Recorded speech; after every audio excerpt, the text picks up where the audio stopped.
One of them is a Merkel cell, named for dude named Merkel. So we have Merkel cells. Merkel cells are really kind of cool because this is here's another picture of a Merkel cell. So I have two Merkel cells here. I have one Merkel cell here, one Merkel cell here. Every Merkel cell has associated with it a nerve cell, a neuron, a nerve cell. And that'll be the yellow So, thing? so what you see here is a nerve cell, Okay. which means Merkel cells play a major role in sensory reception. Sensory reception. So we know that the Merkel cells are located at the epidermal dermal junction. Okay, so that's in that basal layer of the stratum column. And what we know is that the nerve cell of the tongue is the sensory. So what ends up happening is that, let's say somebody pokes you, and they push on the skin, right? Mm-hmm. When they push on the skin, it will cause the Merkel cell to deform. And then when it deforms, it releases a chemical, known as a neurotransmitter. That chemical will be released. It crosses over the space because there's always the nerve and the cell don't touch each other, it goes over the space. The chemical crosses over that space, okay, binds to, and the chemical is likely a protein, binds to the nerve and ultimately excites the nerve. Then that nerve then is sending a signal that ultimately gets all the way up to the brain. And when it gets to the brain, that gets you to say, he's touching me. He's not touching me. He's touching me, right? That's how it happens. And that happens Right? fast. Okay? And so we have then a Merkel cell, a single cell, and again, they're dispersed, not which one, dispersed throughout the stratum of the body, but they serve as very important sensory receptors. So when we refer to a Merkel cell or Merkel cells and the nerve or the neuron that's associated with them, together they're referred to as a Merkel disc. So a cell is the Merkel cell is the cell by itself. The Merkel disc is the cell and the nerve cell that's associated. And they're very, very important sensory receptors. We actually call them mechanoreceptors. That's the last week that we had. But a mechanoreceptor, meaning that what's a receptor? I hate when you do that. No, we did it early. What's a receptor? Go ahead. Correct. So it is a structure that is sensitive to a specific stimulus. The Merkel cell is a receptor because it is sensitive to deformation. When I push it, it deforms. It could get hot, it's not going to follow. It could get cold, nothing is going to happen. But if I push on it, something will and happen. it changes, then that is the stimulus. And in response to that stimulus, it releases the neurotransmitter, right? So they can't, two Merkel cells can't be directly next to each other. There have to be cells in They can between. be all over. No. Oh, okay. It's just a They picture. just did that so they could show that you could have one neuron that may stimulate several nerve cells. Okay. It doesn't have to be a one-to-one relationship. If I have one nerve cell, I gotta have one neuron. So one neuron might branch out to 5, 6, 7, 8 nerve cells. Right?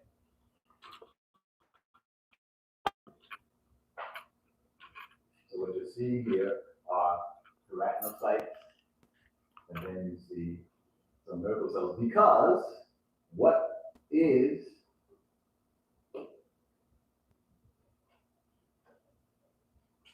the definition of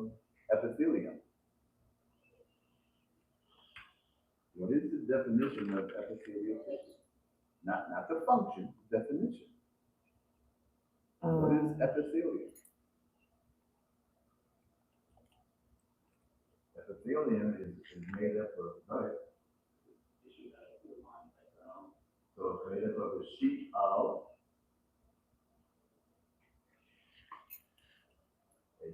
of same or similar tissue, cells, which is similar right? cells. That line the body cavity or line the surface, right? So here, so the key term here is same or similar, right? So I can have this being epithelial tissue, and if I had said same, it would have all had to be keratinocytes, but it's not. Same or similar cells. So one of the similar cells is the Purpose cell. So again, it becomes a major sensory receptor, in this case, sensory receptor for touch. Fuck your motherly. I have another cell that's part of the stratum bizarrely, and that cell is Melanocytes. Melanocytes. So you know what cyte means. So what does a melanocyte do? It's a cell that has melanin. The cell that produces melanin. And melanin is a protein, and you know how proteins are made. So it is a protein, and it is a pigment. So it is a protein that has a color pigment. And the pigment ranges from color from very, very tan all the way to dark brown, black. It's a whole spectrum. And this is why you have some people who don't tan, don't tan a lot. Doesn't mean that they're not producing melanin. It doesn't mean that process is not going on, but the color of that pigment may be different. Right? So, melanocytes. First of all, let's talk about complementarity. If we talk about it from the standpoint of complementarity, what do I see here? I see this cell, and it has all these cytoplasmic extensions. And I see how the body of the cell is all the way down here, but it has these cytoplasmic extensions, which makes me think about how this cell, even though it is in the lowest layer of the stratum bizarrely, it can have an effect on the highest layer. The more superficial cells. Only reason why I know that is because I see how the cell extends to the more superficial layer. This is deep. And the cell is down here where the cytoplasmic extensions of this cell go to higher levels. So that's one thing. Just from the standpoint, I may not know what it does, but just from the standpoint of complementarity, I'm looking at the structure, and I can determine something about its function, even though I may not know what that is. So that's one thing. One of the things that we know is that one is synthesizes melanin. And we know that melanin is protein, so we know how that process goes. We know about ribosomes, we know about messenger RNA, we know about tRNA, we know about transport vesicles, we know about secretory vesicles, Golgi apparatus. We know a lot about that process. So here's what happens. The cell makes this melanin. The melanin oftentimes will find itself from a transport vesicle. We'll get into the Golgi apparatus where it's completed, and now when it pinches off the Golgi apparatus, I now have these melanosomes. And what a melanosome is are these little packages of keratin. And so then these packages of keratin are distributed throughout the cytoplasm. So now see these dark steps. Mhm. Those are melanosomes, right? So now they're all through the thing, and then those melanosomes are able to cross over the plasma membrane, and then they are taken up by the keratinocytes, which is the major cell of the epidermis. And now these melanosomes are in the keratinocytes. And it's kind of cool because they arrange themselves. We don't know how or why. Well, it's all electrochemical, so attraction, and all that kind of stuff. But the melanosomes line themselves up right over the nucleus of the cell. So they form, like you see some people during the summer, the sun is out, it's really shining out, and how do they protect themselves from the sun? Sunscreen. Forget about the sunscreen, we already did that. They stay in the shade. How do they physically protect? They put on a hat, Clothes. put up an umbrella. Back in the day, They cover their skin.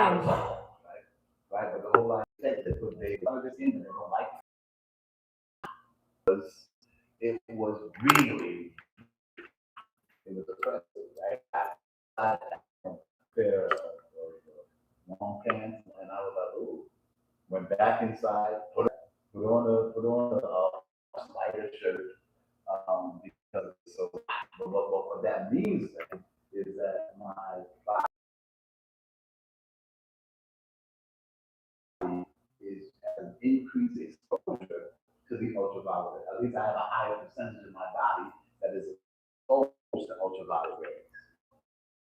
Ultraviolet rays also does is that it increases the production of melanin. So now this melanin is taken up by the keratinocytes, and the melanosomes actually form like a little melanosome umbrella over the nucleus. Very cool thing, okay? Melanosome umbrella over the nucleus. And what does that do? That protects the genetic material, which is inside of the nucleus. It protects it from the ultraviolet rays. Because now, ultraviolet rays are absorbed Biology. by the melanin, absorbed by the melanosomes, not by the genetic material. So now the genetic material is protected because of this shield that's over the nucleus. And that is the reason and the purpose and the importance of us tanning. We tan to protect the nucleus. Forget about protecting the nucleus. To protect the genetic material that is inside of the nucleus. Right? So it forms this shield over the nucleus, and therefore the genetic material is now. So I guess you could make the case of how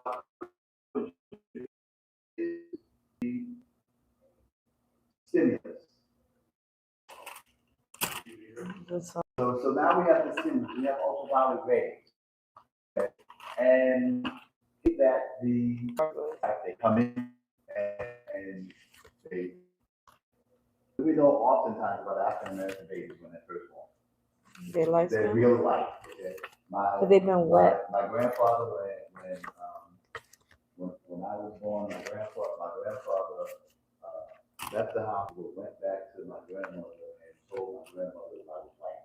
She said, "The baby is white." Baby is white. My grandmother got dressed and then we go up and see the child and we go over there. Okay. By the time she got there, a couple hours later, you were dark. I was browning up. Okay, because it takes a minute for these melanocytes. got the protein synthesis thing happening and everything. So it's not unusual for African American, probably all babies, but because African Americans have the darker melanin, it's more obvious, right? So African American babies are oftentimes born, not always, but oftentimes born lighter than they actually are going to be, because it takes a minute for the melanin to kick in, right? So that means that you don't have to have ultraviolet rays in order to produce melanin, but to keep the process going. So now, if it is the melanocyte that says, well, we got to produce more melanin, the thing that makes it less of a negative feedback loop is because the melanin is not there necessarily to help the melanocyte itself, it's there to help the keratinocyte, right? Because it comes out and it protects the keratinocyte. So it's not positive though. No, It's neither. It may be hard to put it in the category of a negative feedback. Yeah. But I'm sure if you wanted to, you could probably take that square peg and squish it into a round hole. Okay. What we can say is that the production of melanin is protective. Because when we start thinking about skin, we can talk about different ways that skin is. We can talk about how it gets physical protection, how it gets chemical protection, how it gets mechanical protection. There's a lot of different levels of protection that are associated with skin. It's complicated. It's not just a barrier, right? The first thing we talk about is a barrier. Okay, but there are other ways that it can provide protection. And so now we can go to the spinosum, the stratum spinosum. And Oh, you didn't pick up your phone today. no, I didn't. Were you playing Beyonce?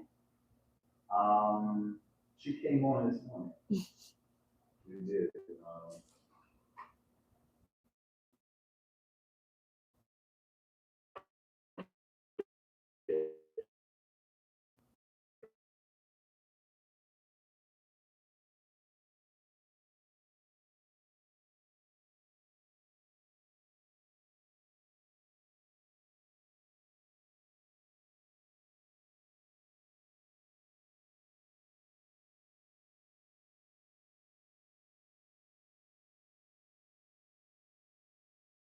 And this is interesting because we say I have in vitro. What kind of vitro?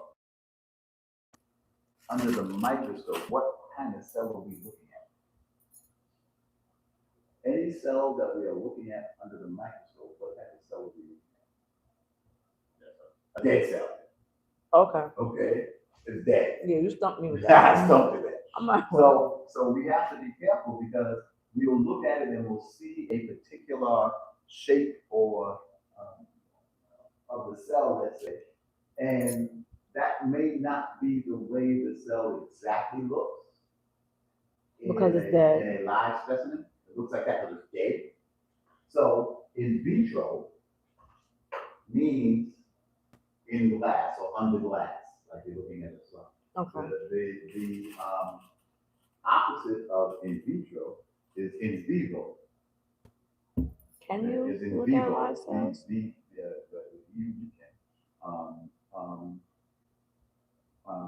And in vivo is different. Yeah. So can you? Yes. Remember, How? with a microscope and the cultural cells. Remember. Pond water? Well, pond water or real cells like what's his name? Mariana Wax. Remember Wax? The super cells. They could actually see those cells. Okay. As they were. Not Mariana. I think I gave it wrong.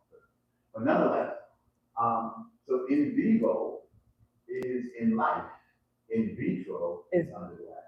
Okay. Right. So this is a Latin vivo, word. Like vivo, well, vivere is to live, right? And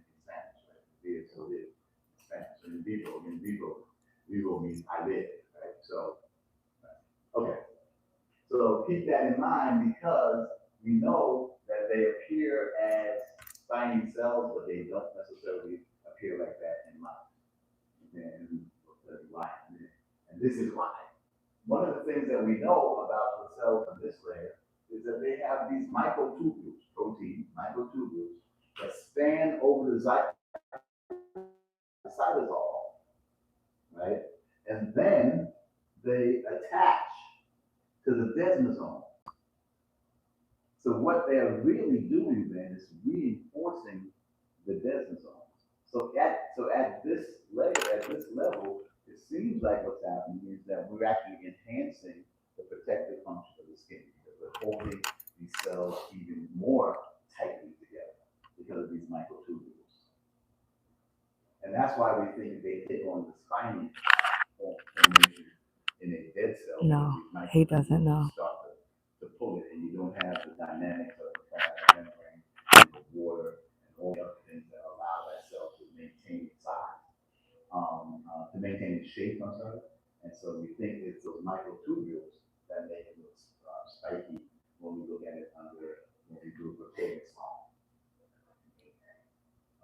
But again, if I was to think in terms of what maybe one of the major functions in the spinosum would be to enhance the physical protection of the skin by actually pulling these keratinocytes closer together and holding them more tightly together, because of the fact that we have these microtubules that are spanning the cytosol. And then Wow. we also know that at this level is when the keratinization begins. Remember, we talked about the cell cycle, we talked about different things that happen. We talked about G1, we talked about the S phase, G2, etc. So what we're seeing here is these cells starting that keratinization process. Right? So now the cell is producing keratin.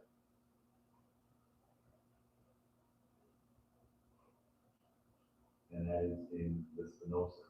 Now, I can't remember, I think the spinosum, I want to say 10 to 15 layers of cells makes up the spinosum. I think I have another slide. And in the spinosum is where we have the dendritic cells. The dendritic cells. Okay. Or the Langerhans cells. I like dendritic cells. I try not to call them. So why you didn't put it there? Well, because you need to know both. Okay. Because some books will talk about Langerhans cells and some books will talk about dendritic cells. So you need to know that if you see it, they're talking about the both. Same thing. Right? So if you ask us the question and we put either name for the answer, okay. Because Langerhans cells, calling them Langerhans cells is not wrong. Okay. Right? It's just I prefer to call them dendritic cells because I don't have a picture of Langerhans. I do have a picture of dendrites. Okay. Right? So that's why dendritic cells works for me. Okay. Here is what I like about this picture over here is this is a dendritic cell. So the electron microscope, colorized electron microscopy. And what I like most about this picture, what can you tell me about it? When you see it, what comes to mind? Anything? A spider web? Anything else? Is it red because they wanted to single out the cell? Okay. I need you to have an appreciation of how wide do you think this cell is at its widest point? Not even a millimeter? Not even. You kidding me? From here to here is 10 microns. What is a micrometer? What is a micrometer? Is that the -9? No. And what is 10 to the -6? What is that? Nobody knows. What is that? 10 to the -6? Yeah, what is that? Wait, I haven't read it. They're a millionth of a millimeter. A millionth of a millimeter, okay? So I want you to understand, I want you to appreciate when we're talking about teeny and small, this is small. This, from this line to this line is 10 micrometers, which is wider. We're still talking about what, maybe 5 micrometers. Micrometers. Not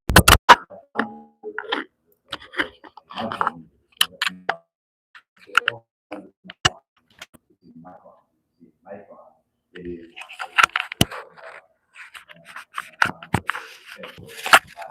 1 mil. Take a meter stick and separate it into 1 billion equal parts. And take one of those parts, that would be 1 micrometer. And see. There's nothing with that. Okay, yes. Just to share, my friend just shared with me that IBM, they've started with computer processors the size of like a micron. Right. It took me a second. He finished the video and I tried to ask him, like, okay, so what's the deal? And then all of a sudden, dollar. Oh. We're going to make that. We were having that a lot. And they're talking about that with nanotechnology, with screens, television screens, and other things in terms of Pixels. and then you would get this fantastic lifelike picture and everything. Yeah, it's a lot. It's a lot. But I want you to think. So that's why, if you start thinking in terms of this size, that's why we could have so much anatomical specialization. Because if you're talking about a micrometer, right, and we said skin is 1.5 to 4.1 millimeters thick. When you compare that to a micrometer, 4 millimeters is huge. Yeah. Okay, in comparison to a micrometer. And so you can fit 75 layers in between. Right. So kind of a and that's so this is a Langerhans cell or a dendritic cell. So that's a U next to the M. Do you all remember that? That was day 1, right? What is this? What is that U? What is that? And I remember what that is? I don't think I wrote that down. Yeah, and these microns, anybody know what that symbol is? The U. No, I didn't write that down. It's an U from the Greek letter, from the Greek alphabet.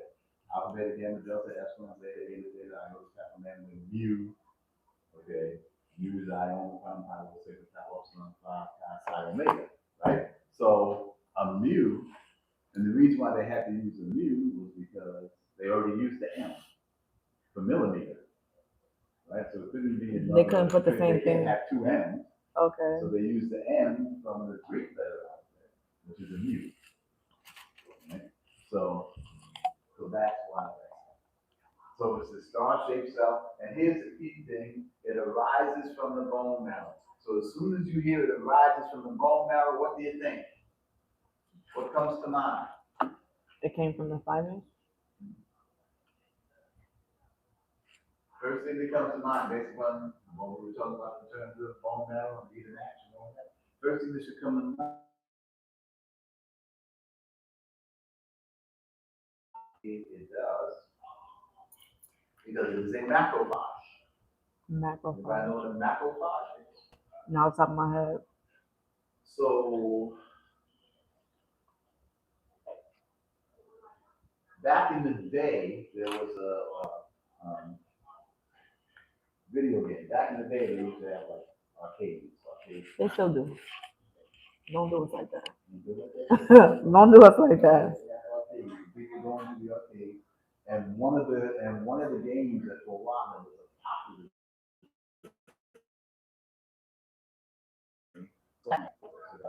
Yes.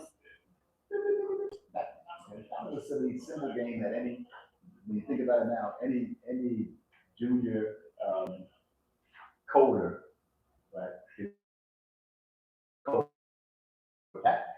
We just dots and on and making dots. Not a big deal.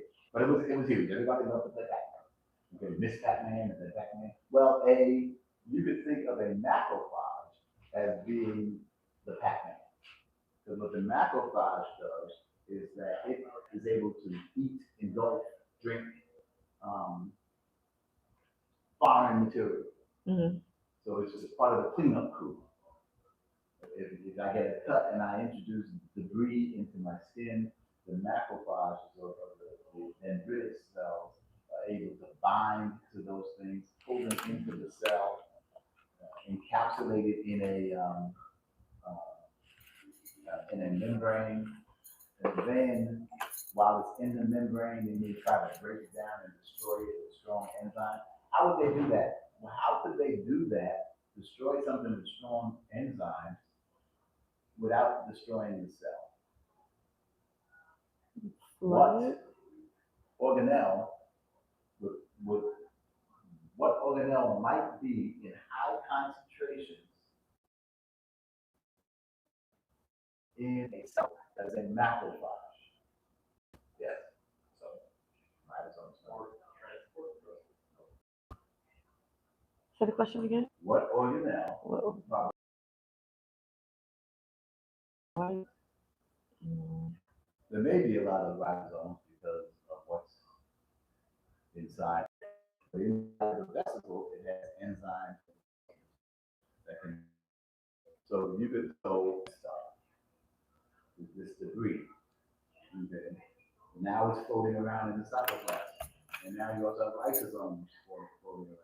The lysosome then ultimately they do each other. Lysosome binds to the phagosome, releasing the enzymes that will break up that material. All of that's still occurring inside of the phagosome. So it's not affecting the inside of the cell at all. It's occurring in there. Now the stuff gets broken down, and now it gets the enzymes and whatnot ultimately end up getting deactivated in a certain way, and then what does it happen? This phagosome then goes around, binds to the plasma membrane, and now that stuff is released. It's been inactivated, it's been released, and it's getting rid of it. So it's kind of a cool thing. So one of the organelles that you know are lysosomes. You know lysosomes, you know mitochondria, you know smooth endoplasmic reticulum, you know rough endoplasmic reticulum, you know centrioles, you know ribosomes, you know Golgi apparatus, you know at least 10. Okay. So that is the stratum spinosum.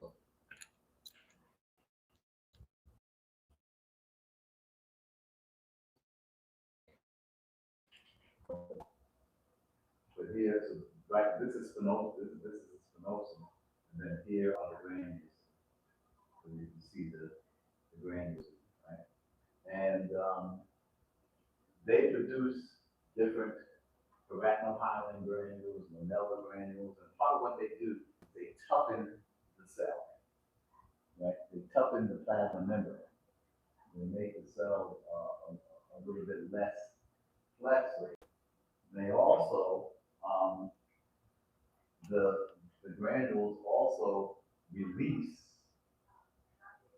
lipids. They release lipids. And then these lipids will find their way through the interstitial space between cells, right? Why do you think that's important? Why do you think it's important to have lipids in the skin, in the epidermis?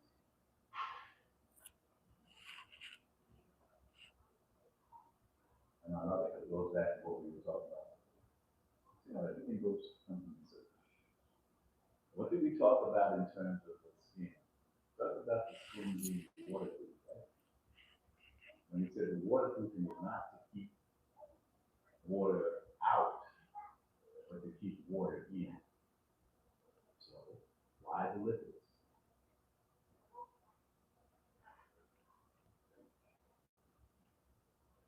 lipids and water don't mix. Lipids are unpolar. You can now have a chemical barrier for water. So now water does not easily leave the skin because I have a layer of the epidermis that has a bunch of lipids in it. Keeps water in.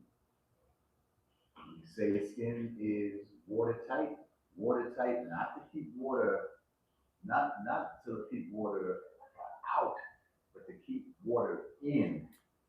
Our bodies, once again, 55 to 65% water. When we start losing water, when we become so-called dehydrated, we got a whole lot of problems. Someone's dehydrated, they're dizzy. Somebody's dehydrated, they have mentation changes. They can't think. Someone is dehydrated, they get constipated. Someone is dehydrated, they have serious issues. Dehydration alone can end your life. Dehydration alone. Everything else is fine. You don't have any kidney problems, you don't have anything but you are dehydrated. I told you Betty should ask,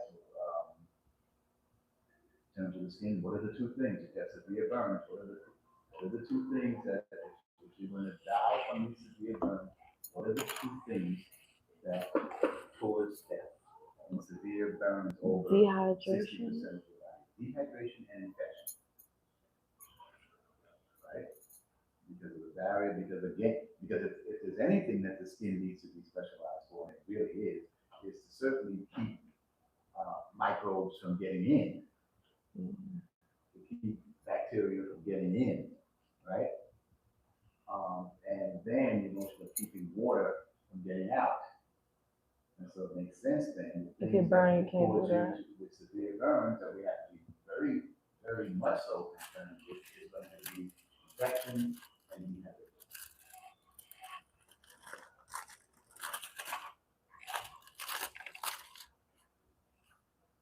So the granules and the toxins, the epidermis, and the water is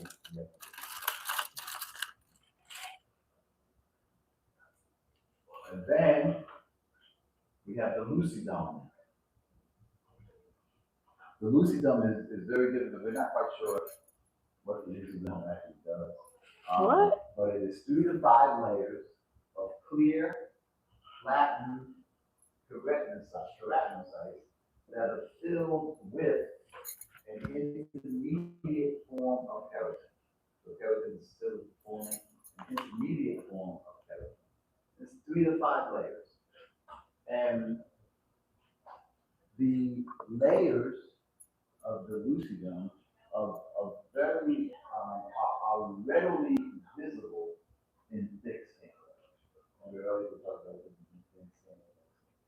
It's readily visible in thick skin. That has led books and to write and for students to say that the lucidum is only present in thick skin. But is that what that says? It doesn't say that. It says it is readily visible in thick skin. That doesn't mean that it doesn't exist in thinner skin. But in thick skin, remember we talked about palms of our hands, soles of our feet, right? It's more readily visible. So, but the book will say, I can't remember what your book says, but oftentimes it will say that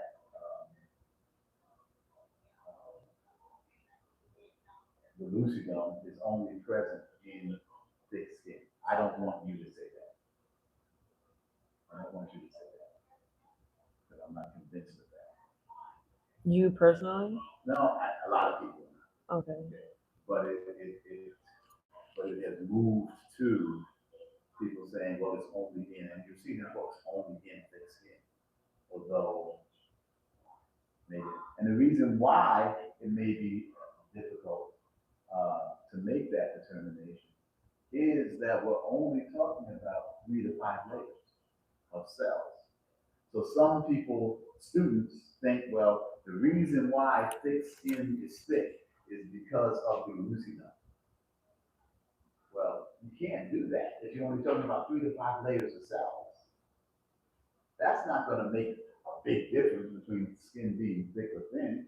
That's not going to make a big difference in terms of skin being 1.5 millimeters versus 4 millimeters, right? Because we know that the range for the thickness of skin goes from 1.5 to 4 millimeters. Is that range going to be significantly influenced by 3 to 5 layers of cells? Probably not, right? So for that point of view, It definitely says SS but, found.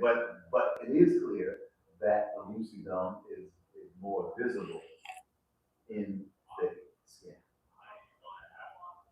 So it's more visible, but it's not only found in. Okay. So you would accept the answer mostly You would say that visible. it's one of the layers of the skin. So sometimes Okay. people they'll leave that out because, oh, it's only one, so they'll give me 4 layers instead of 5 layers. They won't describe leucidome. Leucidome is a layer of skin that is more visible in thick skin. Okay. Professor, when you say thick skin, is that like specific parts of the body that have features in your skin, or like counts? Yeah, so at the beginning of the class, we talked about thin skin versus thick skin. We said that places that we have thin skin, we are lips. Places we have thin skin is our eyelids. There are places where we have thin skin, and then places where we have thick skin. We don't talk about thick skin, but the palm of our hands, so that.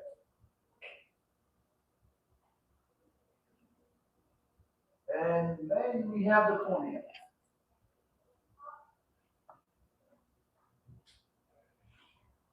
And the corneum is the most superficial layer. Remember, we're going at this particular point, we're going from deep to superficial, right? Mhm. Deep to superficial. The corneum is the most superficial layer. It's 25 to 30 cells thick. And by the time we get there, the cells are really not cells anymore. They are just simply packages of keratin.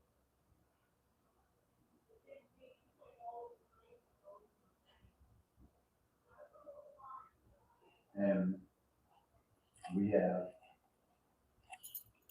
turned that into being all people always talk about in terms of dead cells. I don't know whether we want to call them dead cells either, okay?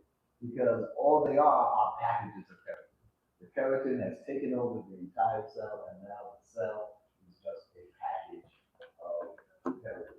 You know, there is no organelles, there is no presence of much DNA. It's just full of keratin. It's just a package of keratin. 25 to 30 layers of keratin. Well, as everybody says, it's dead keratin filled keratocytes.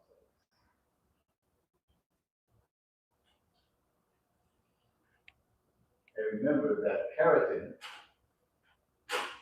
is a very durable protein. Not necessarily as durable as collagen, but very durable because it has different properties. Collagen has a lot of tensile strength. Keratin is not, you tear it different ways. It's more flexible, which makes sense because it has to cover the skin in different, in terms of our body shapes. So different parts of our body is shaped differently. So you don't want it to be keratin, but at the same time, you want it to be something that is durable. And that is going to be the coin. This is kind of another cool micrograph, and we'll see this in the lab. Because this whole layer here, this is the coin. These are all cells that are now completely dominated by keratin, by keratin. And here you can see where it's kind of coming up. That's what happens. That's what happens when I do that. And thus those cells. Good. Anybody here You ever take a bath? Yes, I this morning. just say that because. You can see the skin cells. Correct, Right? we took all of these. We don't have any tubs in my house, we don't make that, okay? All we have big walk-in showers, but there is no tub. That sucks. We got rid of the tubs, you know, now, time over again, because what we were doing, we taking showers, anyway, do that. But back in the day, when you got in the tub and you finished doing what you needed to do in the tub and you entered the water, what would you see? Dead skin cells Because you would see a ring around the tub, right? And that ring around the tub is was a combination of dirt and the remnants of your skin cells. There was keratin in there, right? Because you can see it in the water. because Right? you can see some of it in the water, but again, that what you're seeing in the water is like probably the dirt. You have to think in terms of how, in order to see the keratin, you would have had to have knocked off like thousands and thousands of those so-called dead cells, right? Because a cell is a little tiny thing that you just did, you can't even see it, right? So when we look in the dust in the air, okay, a large portion of that dust in the air is keratin that we, Flaked off from other just people. like the things. It's disgusting. Those are things. Mites. Yeah, the dust mites. They talk about dust mites that live in your pillow and on your bed, the little microscopic little things that look nasty. Why? What are they eating? They're eating the dead They're skin eating cells. the dead skin. They're eating the keratin. That's why people get these hypoallergenic sheets and whatnot, because sometimes people they get allergies and whatnot, and sometimes you know they get an allergy to. The keratin. No.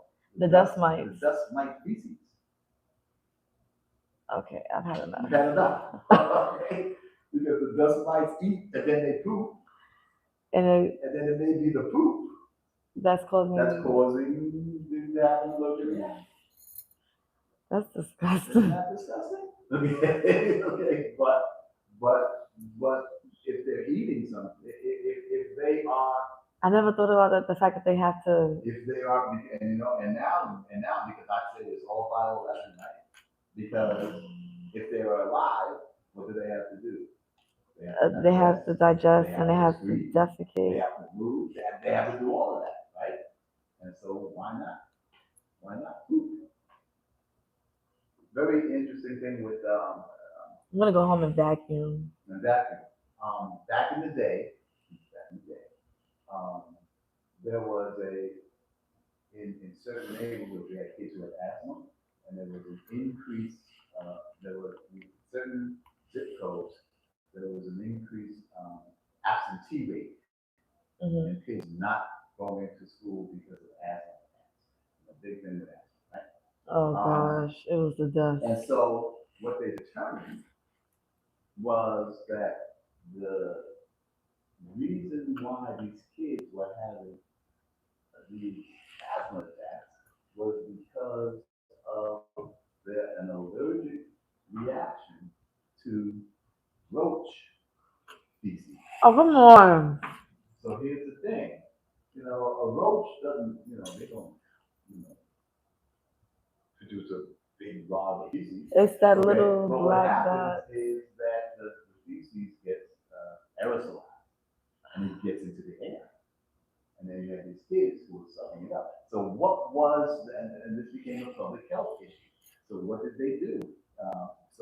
They back clean in the day, school. this was happening in the neighborhood down in the school. Oh. So one of the things that they did was that they began to change how you process and store garbage, right? It used to be that people would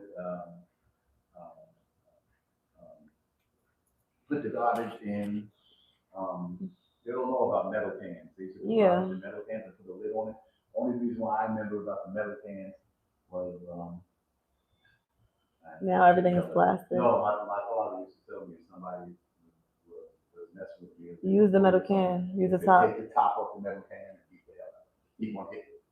Yeah. That's why they're doing it. Them tops is hard. But what they did was they changed from metal cans to Plastic. plastic cans where they could seal it, right? They increased the amount of days in terms of garbage pickup, so Mm-hmm. that garbage wasn't hanging around. I remember looking outside. I lived in Harlem, and I remember looking outside in one of my windows, looking down, and seeing like garbage, because on some days there would be too much garbage. Then the super would come and they would clean up the garbage and put it, and so that it could be put out. But the problem is that became a great place for roaches to eat, Mm-hmm. right? And so as soon as they started instituting these new public health policies, the absentee rate secondary to asthma in these areas just started to drop. Just started to drop. Right? So it's all bioelectric. Okay, it's all bioelectric. So this notion of being able to control the environment, Mm-hmm. then by controlling the environment, you're able to control the organisms that live in that environment by not feeding them as much, right? At the end of the day, that then had an effect on us on an organismal level, which led to less asthma. And they knew this because what they were doing is that one of the ways that they figured it out is that they compared what was going on in certain zip codes Mm-hmm. So what was with going on? high asthma absentee rates versus other ones. And what they found, it was interesting because there was not a big difference in the incidence of asthma in the different neighborhoods, but there was a big difference in the incidence of absenteeism. Kids with asthma in those communities, they were having more frequent attacks that kept them out of school. Same relative amount in each neighborhood, but the neighborhoods were different as it related to how the garbage was handled and this sort of thing, and it made a big difference. Right? So when we think in terms of physiology, and we start thinking in terms of medicine, and we start thinking in terms of being a nurse or being a scientist or whatever we want to be, we can't think checkers. We got to think chess. Right? We have to think about how one thing coordinates the other thing, and how this thing comes together. And this is why we see different incidences of diseases in different parts of the city. Right? So, anyway, I don't have the other picture, but there is a picture, and maybe in PTA Ed, that actually shows different layers, 25 to 30 layers of the epidermis, of the corneal, and 10 to 15 layers of the spinosum. That's just for your information. I'm not going to ask you how many layers of the spinosum are there.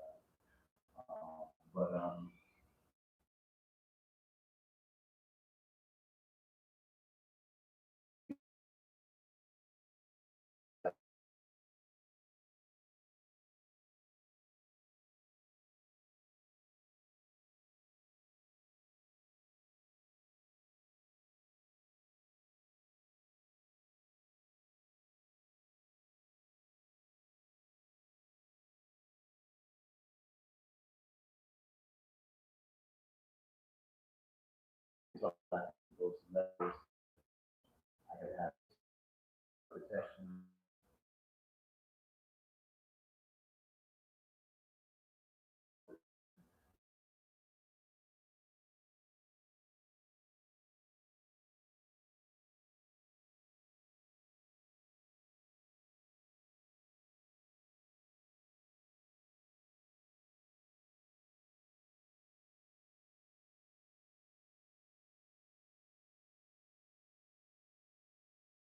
In terms of catching, could be the granulosum, the cells in the granulosum that are producing and releasing lipids, right? And I'm making now a chemical, barrier. And since it's a chemical barrier, I could also look at the physical protection as well, right? But it is a chemical protection. could think about a chemical protection. I think about the fact that the melanocytes produce melanin. Melanin is a chemical. It is a chemical protection. The melanosomes themselves then produce a physical protection because they are forming that shield over the nucleus, right? So the melanosomes are physical protection, but where did the melanosomes come from? The melanosomes came from the melanocyte, okay? It's a chemical protection. When I think in terms of another physical protection, I can think in terms of what's going on in the zali and what's going on in the spinosum, in the sense that I have desmosomes that are holding the cells tightly together in the zali, but then in the spinosum, I have these microtubules that are spanning the cytosol and reinforcing the desmosomes, holding these cells even more tight, holding these cells tightly together, even more tightly together than the desmosome. And that would again be another physical protection, because now I'm really developing that barrier between the internal environment and the external environment, right? So,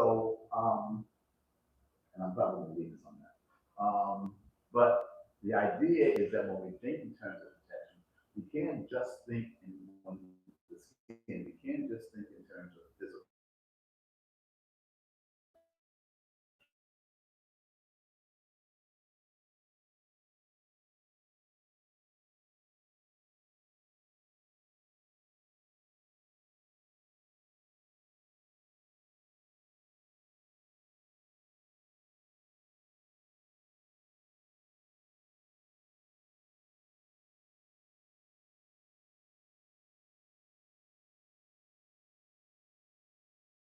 Chemical protection, then you can say that, well, where did that keratin come from?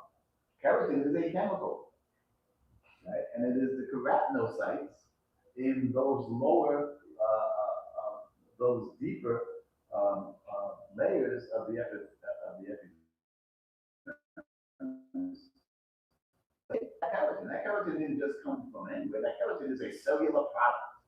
It is a chemical, right? So anyway, it's got to be able to think more broadly than the skin just providing physical protection. I like this. It looks gross. It's gross. It looks gross. It looks gross. Well, that's you. Yeah, That's the skin. I know. I'm loving it. So this is brittle. This is a colorized electromyograph, right? And so what's this? That is the keratin. So that's the corneum. Oh. That's the most superficial layer. These are the dead keratin-filled cells, right? And then everything that is red, that is underneath it, everything that's red, that's the rest of the epidermis. The granulosum, lucidum, the spinosum, the basal, right? So this is epidermis. And then everything underneath it, I don't want to say under, what do I want to say? Everything. You want to say inferior? Deep. Oh. Everything deep, and anything that's deep to this is dermis. And here's the kind of cool thing, if you know some things about dermis. What do you think these holes are? Blood vessels. I don't see any holes in here. Blood vessels. Because we know that the dermis has to be vascular. So, this is another picture I would blow up and hang on my wall. In my gallery, please don't. I don't think your family would appreciate that. That's why it's called my gallery. Y'all know they don't have to come to my gallery. Stay out in my gallery. Okay. I wouldn't put it in my living room, but I put it in the gallery. Okay. So when we think about the dermis, dermis, we know that the dermis is the connective tissue layer of the skin. We know that the skin is a membrane. The membrane is made up of two, made up of connective tissue and epithelial tissue. It's a simple organ. Mhm. So now we see that here. We know that it is well vascularized. It needs to be well vascularized, right? Because it's also supporting epithelial tissue, right? So the dermis is well vascularized. We know that it is richly innervated. A lot of nerves running through the dermis. But we know that because we know the skin in general, as one of the major functions of skin is sensory reception. Right? So it's going to have a lot of nerves because that's how we feel. We feel if our brain doesn't tell us, How will we know? we would never know. And so our brain has to tell us, which means a message has to get to the brain so that the brain can then process it. And that's what sensory nerves ultimately do. Because it is connected to tissue, we know that there's a variety of cells associated with epithelial tissue, connective tissue, different from epithelial tissue. Epithelial tissue, the cells are not as varied. You have fibroblasts. Fibroblast is a cell. Usually when you see the word blast means that it's a cell that is producing something. Blast sometimes means that it is an immature form of like a fibroblast, which will may mature and become a fibrocyte. Right? So, but again, you see the word fiber in here. So you think about a fibroblast, you're thinking about cells that are going to be producing protein fibers. And we know that in a connective tissue, those protein fibers are one. Protein fibers are, give me one. One protein fiber in a connective tissue.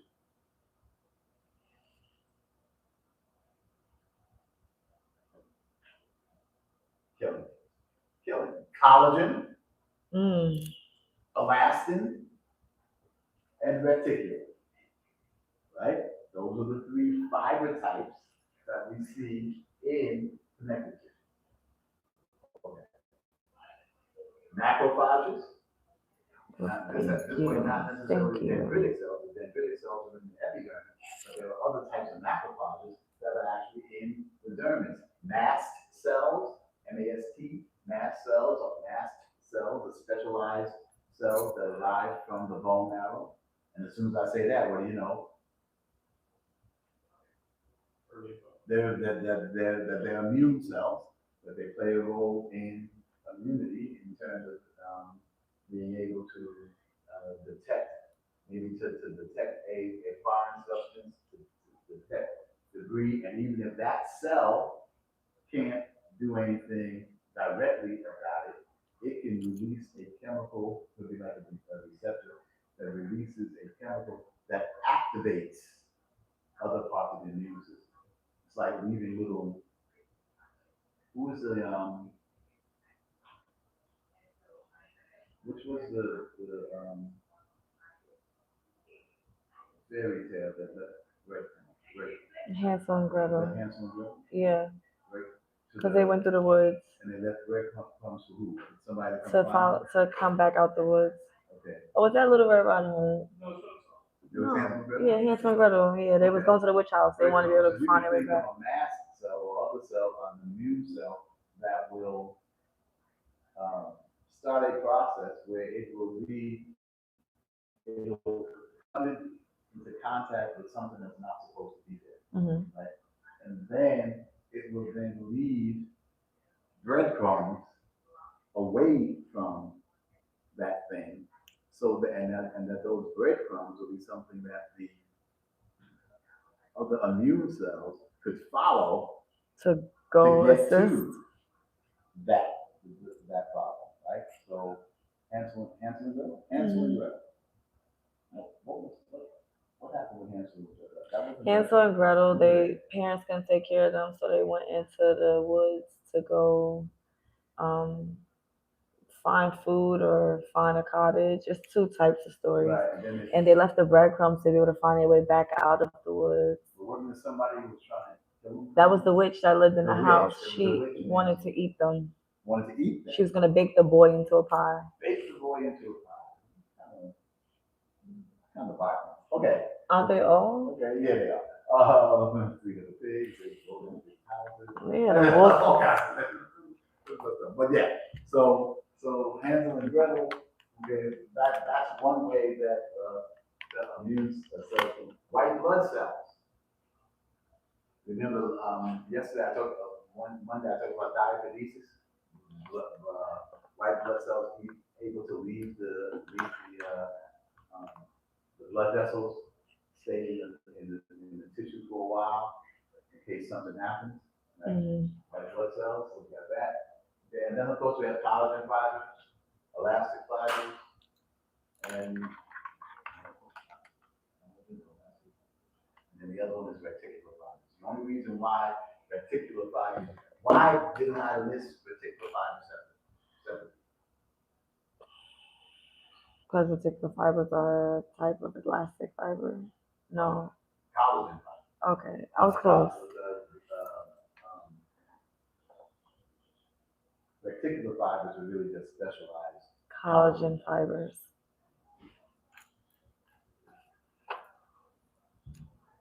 And then of course a bunch of free nerve endings. Just nerve endings, they get excited. And then we have specialized sensory receptors. So free nerve endings, which are just general sensors for touch and that sort of thing. But then we have specialized nerve things that are specialized for pressure, specialized for changing temperature, specialized for vibration, etc. All of this stuff, when we think in terms of the dermis, we have. And so what that means It's a lot of then, stuff. we need lots of stuff. So when you think about the difference between the epidermis and the dermis, you can really look at it from the standpoint of the difference between epithelial tissue and connective tissue. Epithelial tissue, same or similar cells that form the sheath, blah, blah, blah, blah, blah, right? Whereas connective tissue will have a variety of cells that do a lot of different things, all with the same ultimate function. But yeah. So when we think in terms of the dermis, we can separate the dermis into two sections: the papillary layer and the reticular layer. The reticular name comes over. And here is the green is dermis, and then this brownish color as we move up, this is epidermis. Okay, so the papillary layer, okay, is an areolar connective tissue. So when we think about areolar connective tissue, areolar connective tissue is or regular. What they're talking about is the fiber orientation. It has to do with how closely packed the fibers are to one another. If it's loose, the fibers are further apart, the cells are further apart. It's a loose connective tissue versus a dense connective tissue. So your book kind of talks about that. Right? This is a regular connective tissue. The picture that I like with the pink one and the cells, that was a regular. Collagen and elastin fibers are loosely woven to each other. Right? This is what we see in the papillary layer. And it is heavily invested in blood vessels.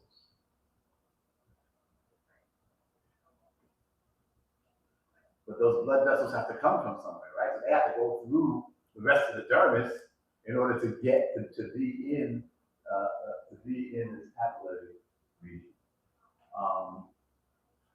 The papillary layer of the dermis represents about 20% of the dermis. So just 20% of the dermis is papillary. And then after that, you get a different type of connective tissue. Here's kind of another cool thing. If you look at the papillary, look at the green. Look what's happening. The green is down here, then look, it kind of jumps up, then it kind of goes back down. Close to that thing. I was at, I had to go to a funeral on Friday, coming out, and I'm coming back, and I passed, coming out from Amusement Park, right? And I went past the cyclone, you know the cyclone, okay? And, you know, the cyclone is not part of the amusement park, you gotta ride the cyclone, that's like $10 to ride the cyclone. This one. Huh? There's 3 parts. Yeah. There's the cyclone, and then you got, there's 3 different parts that make up coming out. And the cyclone is sitting kind of by itself, $10. Man, I slowed down to look at the cyclone, and it just looks scary because it's old. It looked rickety. It's like one of the last wooden roller coasters in the United States, right? And it used to be a big deal, right? But now I was about to. Yeah, that and El Toro. Yeah. I think the last time I rode the cyclone was probably maybe 15 years ago. And I think I rode it just for nostalgic sake. I got on the road, and it was like, yeah, it wasn't even. Yeah, that's okay. And because when it goes, you hear it, it's like it shakes and whatnot. You go, oh, okay, yeah, that's enough of it. Okay.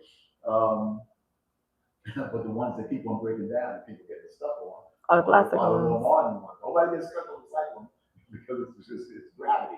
You're gonna either go backwards or you're gonna go forward. You're not gonna get stuck. Anyway, so these peg-like projections, the peg-like projection here, the peg-like projection at the end of the, are called dermal papillae. And if you notice, one of the things that you can see from an anatomical point of view is that these dermal papillae also do what? They also push up the epidermis. So now the epidermis, it gets pushed up, and then when the dermal papillae falls, so does the epidermis. Right? So when you're looking at it, it looks like, oh, it's like nice and smooth, but no, it's doing this. And so the papillae are these peg-like projections. What is cool about the papillae is that inside, and I said it indents the epidermis, but also what's cool about it is that inside each of the papillae, we have a lot of capillary loops, free nerve endings, pain receptors, and touch receptors. So they are specialized to, one, ensure that nutrients get to the epidermis. They're specialized to be a touch receptors. And they're really cool. The dermal papillae. Now, cool thing, we know that on the dermal papillae, like just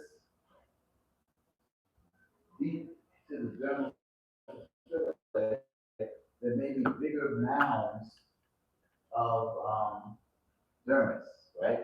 Mm-hmm. And those mounds of dermis, we see these in particular at the palms of our hands and the soles of our feet.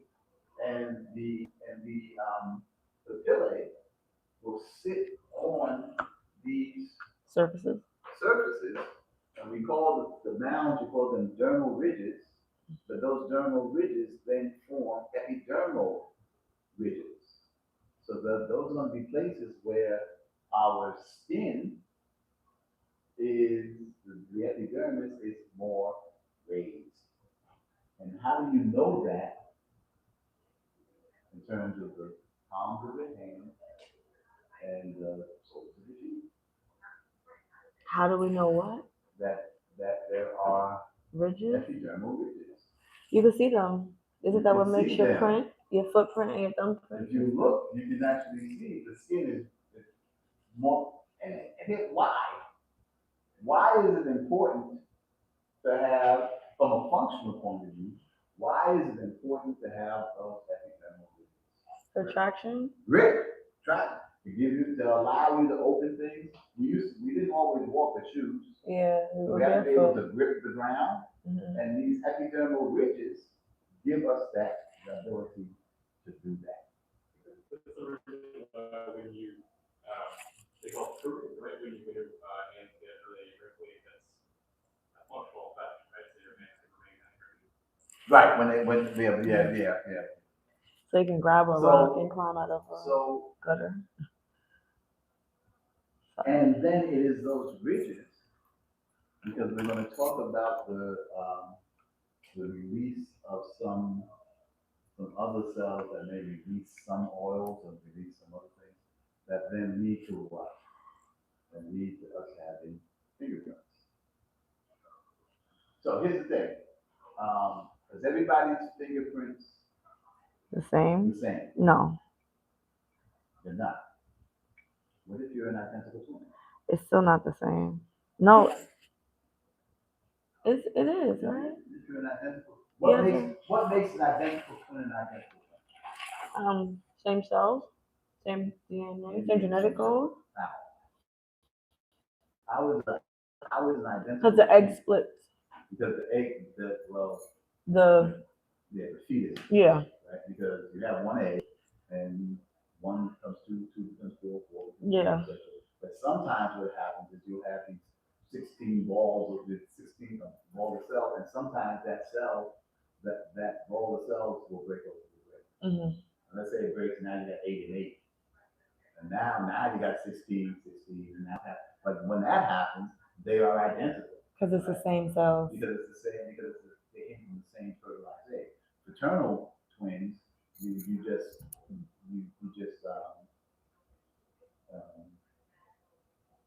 just fertilize multiple eggs. So rather than just being one egg, it's 2 eggs got fertilized. 2 or 3 eggs, and then the guys got really good swimmers that all 3 eggs. Because it's really hard. Some people, it's really hard to fertilize an egg. Sperm. Guys release a whole lot of sperm in terms of the because they all don't make it. Because more than 7/8 of them never make it to where the egg is. Is it because they die or because they get lost? Because it's hard. It's an acidic environment. They gotta use all of the glucose and whatnot to move. Some of them are lazy. Some of them get lost. They turn around. They go the other way. They get all turned around. It's hard. It's hard to fertilize an egg. I remember I said that one time in a class, and there was a woman in the class with like 5 kids. Oh.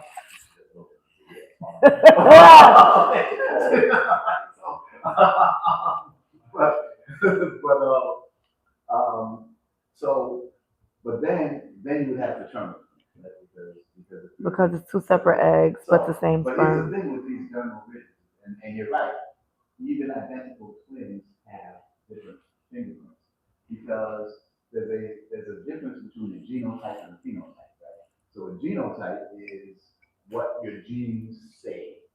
This is what you're going to be, right? A phenotype is a combination of the genetic expression and your interaction with your environment.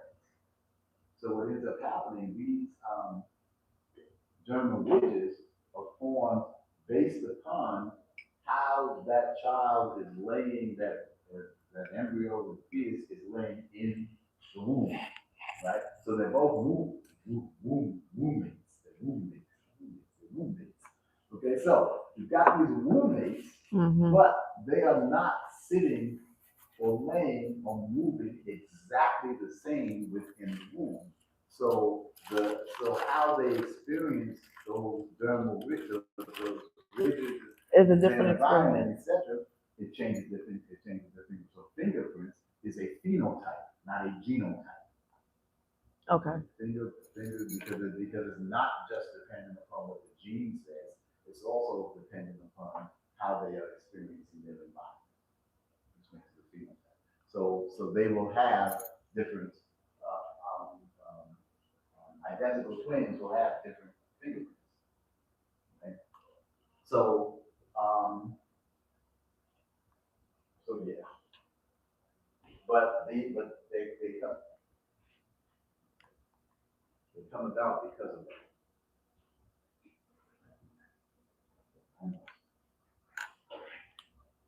Then you have the reticular layer. This is actually another cool picture because, as you can see here, what is that? A hair follicle? That's a hair, right? Well, that's the shaft of the hair, the follicle. What is that? Here. But it's kind of a cool thing because if you look at the hair, this is, the red is, epidermis, right? But because of again, the dermal papillae, you will see where the hair follicle actually is derived, because hair is, epithelial. Hair is a different keratin, it's called keratin, right? But look where the follicle, where the hair starts to grow, is actually all the way down here in the dermis, but it's actually part of the hair. Okay. We'll come back to that. I like this picture because now you can see the corneum and how the stuff is kind of taking off here. So after about here, the rest of the dermis is the reticular layer. 80% of dermis is reticular, and the 20% is papillary. Okay, once again, you can see the blood vessels.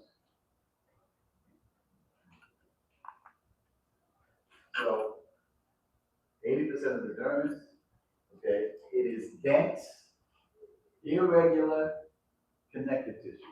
Why do you want the dermis to be made up of irregular connective tissue? Because you don't want all of the fibers to all be going in one direction, right? Because then how would that actually, you pinch, you can twist, okay, because the fibers are going in all different directions. You don't want them all going one way, right? So it's dense, irregular. After we get out of class. They're close together, but they are, but the blood vessels, there is a blood vessel network called the cutaneous plexus. And the cutaneous plexus is between the dermis and the hypodermis.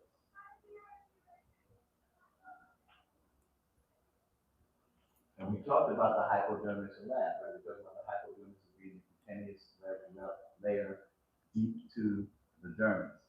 I don't care what the book says. Mm-hmm. The hypodermis is not part of the skin. The skin is made of the dermis and the epidermis. The hypodermis, and because what does hypodermis mean? Below the dermis, correct.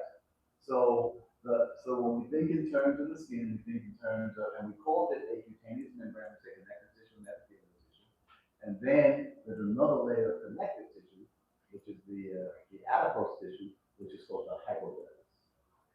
Right? But the hypodermis is not part of the skin. And you will read that it will say that the skin consists of the epidermis, dermis, and the hypodermis. So don't believe it. Okay, do not believe it. Hypodermis is separate. No, don't. So hypodermis is not. Hypodermis is a layer of connective tissue, yes, adipose tissue, that is deep to the dermis. But the skin is the dermis and the epidermis. So between the reticular layer and the hypodermis, we have this whole network of blood vessels. And those blood vessels, they go in, they branch, they go all the way up, and then they provide blood for the entire dermis. Remember we said that we had the collagen and the elastin fibers loosely interwoven in the papillary layer, but then in the reticular layer, we have collagen fibers that are running mostly parallel to the skin, mostly parallel to the skin, okay, to the skin surface. Along with, and then you have the other fibers.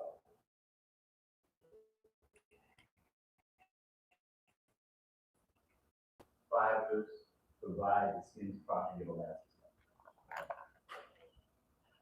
So, it's elastic. Yes, because you can. Goes back, right? So stay. You can hold the other. Yay! Elastic fibers. Elastic fibers have the recoil. They're able to be stretched. But then when you remove that stretch, then they recoil to their original. Right? So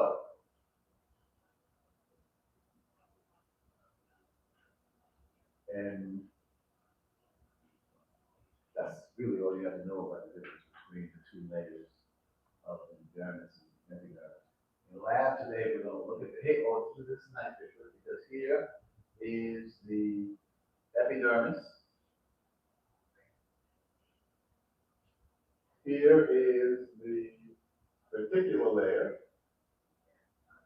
I'm sorry, the papillary layer. Here is the reticular layer.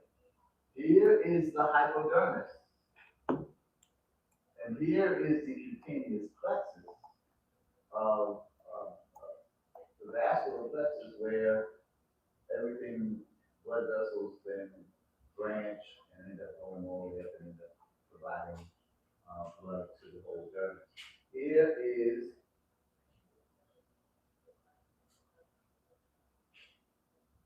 the hair follicle. Here are glands. We'll talk about the different glands. Glands. Here are the specialized sensory receptors. Sensory receptors. I won't bore you with the names right now. Okay. Here is the oil gland.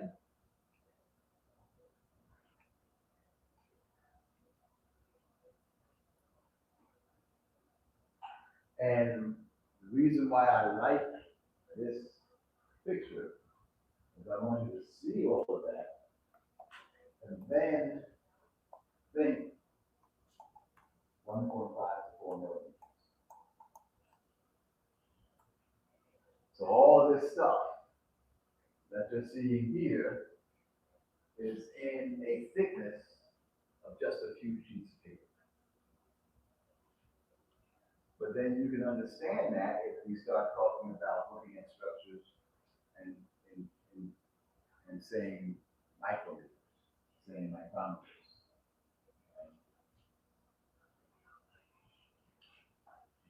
Here's a kind of a cool thing about the skin, and you probably already knew this as well. What is that? What is that? A muscle. So inside of the skin, we have a muscle. And how do you know that there's muscle to it? It looks like it, but how do you know functional?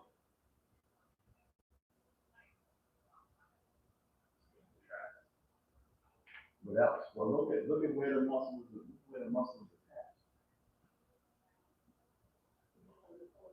Cats, dogs. Anything know anything about cats and dogs? I don't care if you don't know anything about cats. We can't stand cats. But dogs. Do I have cat people in here?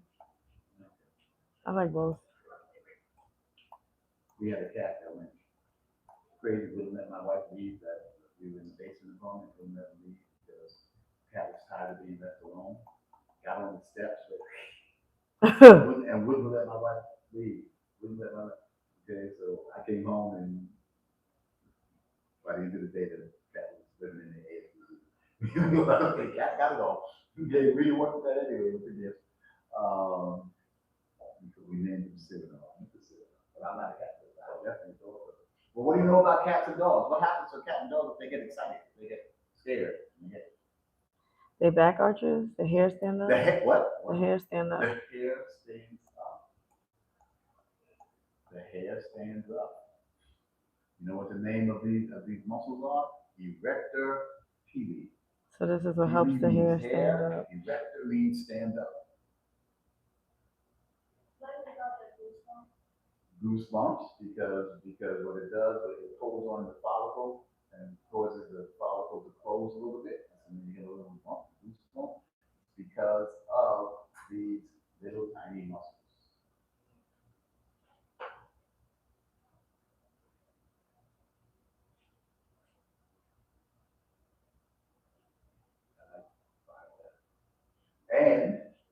And then you can see, if you think about the skin, I've got the epidermis and the dermis, which is the skin. Then I have the hypodermis, right, which is separate, right, layer underneath. And then look over here, now I have muscle. Now I have muscle. Down here I have a muscular layer, but the skin is the hypodermis. And remember when we did the rat? Mm-hmm. Remember the first thing I had to do was kind of massage Mm-hmm. the rat. To loosen up. To loosen it, so that when you cut through, when you made your first incision, you will only do the skin, right? Then once you got to the skin, then you saw the muscle layer. Right? Then when I cut through the muscle layer, then I was able to see it this way. Mhm. So when we think in terms of the structure of the human body, think layers. Well, even when the surgeon does surgery, they don't, when you're knocked out, they don't just take a knife and all right, they cut you open. They cut you open layer by layer, right? And then when they suture you back, they suture you back layer by layer. They're very careful. That's why the instrument. No, well, but layer by layer. I don't mean every layer of the epidermis. So one layer is the epidermis, right? So they're not going to try to go through. Well, let's just do the cornea and then let's do the lucidum. No. So they can see. They just want to go through the skin and then they peel it very gently, very gently. Then they go to and then they get to the muscular layer and separate the muscular layer and then you kind of pull it up. And then, anybody have C surgery? Anybody been? Okay, so you know it. Okay, and then they get to where they is, and they know, and they don't just say, I'm going to cut this open and just get everything open. They just want to open up that small area where they want to work, right? And then they need to be, so matter of fact, they actually know, surgeons actually know how the collagen fibers in the skin, the direction in which they run it, they call them lines of cleavage, because they want to make their incisions between those lines of cleavage and parallel to those lines, because they don't want to just open it, because what that does is that increases the scar, right? You get the collagen, that's more collagen forming, but you can do it they can make those incisions in the connective tissue along with the lines of cleavage, then that decreases the amount of scarring that you get, especially those people who may be sensitive to Keloid. the keloid, which is increased development of collagen fibers. So you get more and more collagen, you get a big scar. Right? So the way that you try not to do that is so you don't get what they call hypertrophic scar. Hyper again. So that way you try to eliminate that, they will cut along those parallel to those lines of cleavage. So they know how to do that kind of stuff. That's why it takes a minute. Takes a minute to become a surgeon. Okay. Yeah, but again, but that's the notion of understanding how we heal, right? I mean, like I was saying, it's all about it. Bible, it's all about it. Um, and but they will still think in terms of layers. You don't just want to cut through everything. So the sutras, the internal sutras are the ones that dissolve the ones that they dissolve as they can. Sometimes when they get out here, they're picking a staple. All right, that's enough. Just on time. You're not good.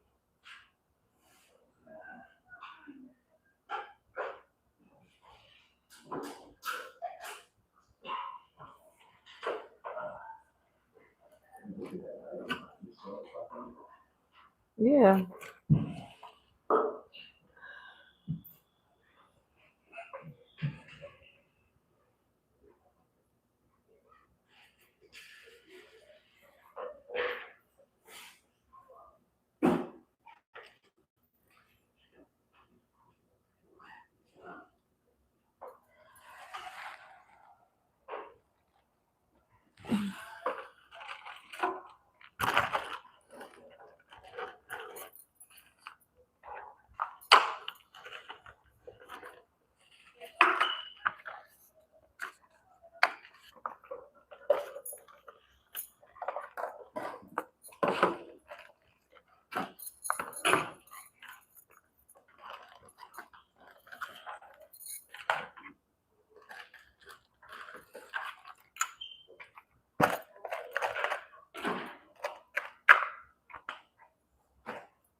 Oh, thank you. Thank you. See you.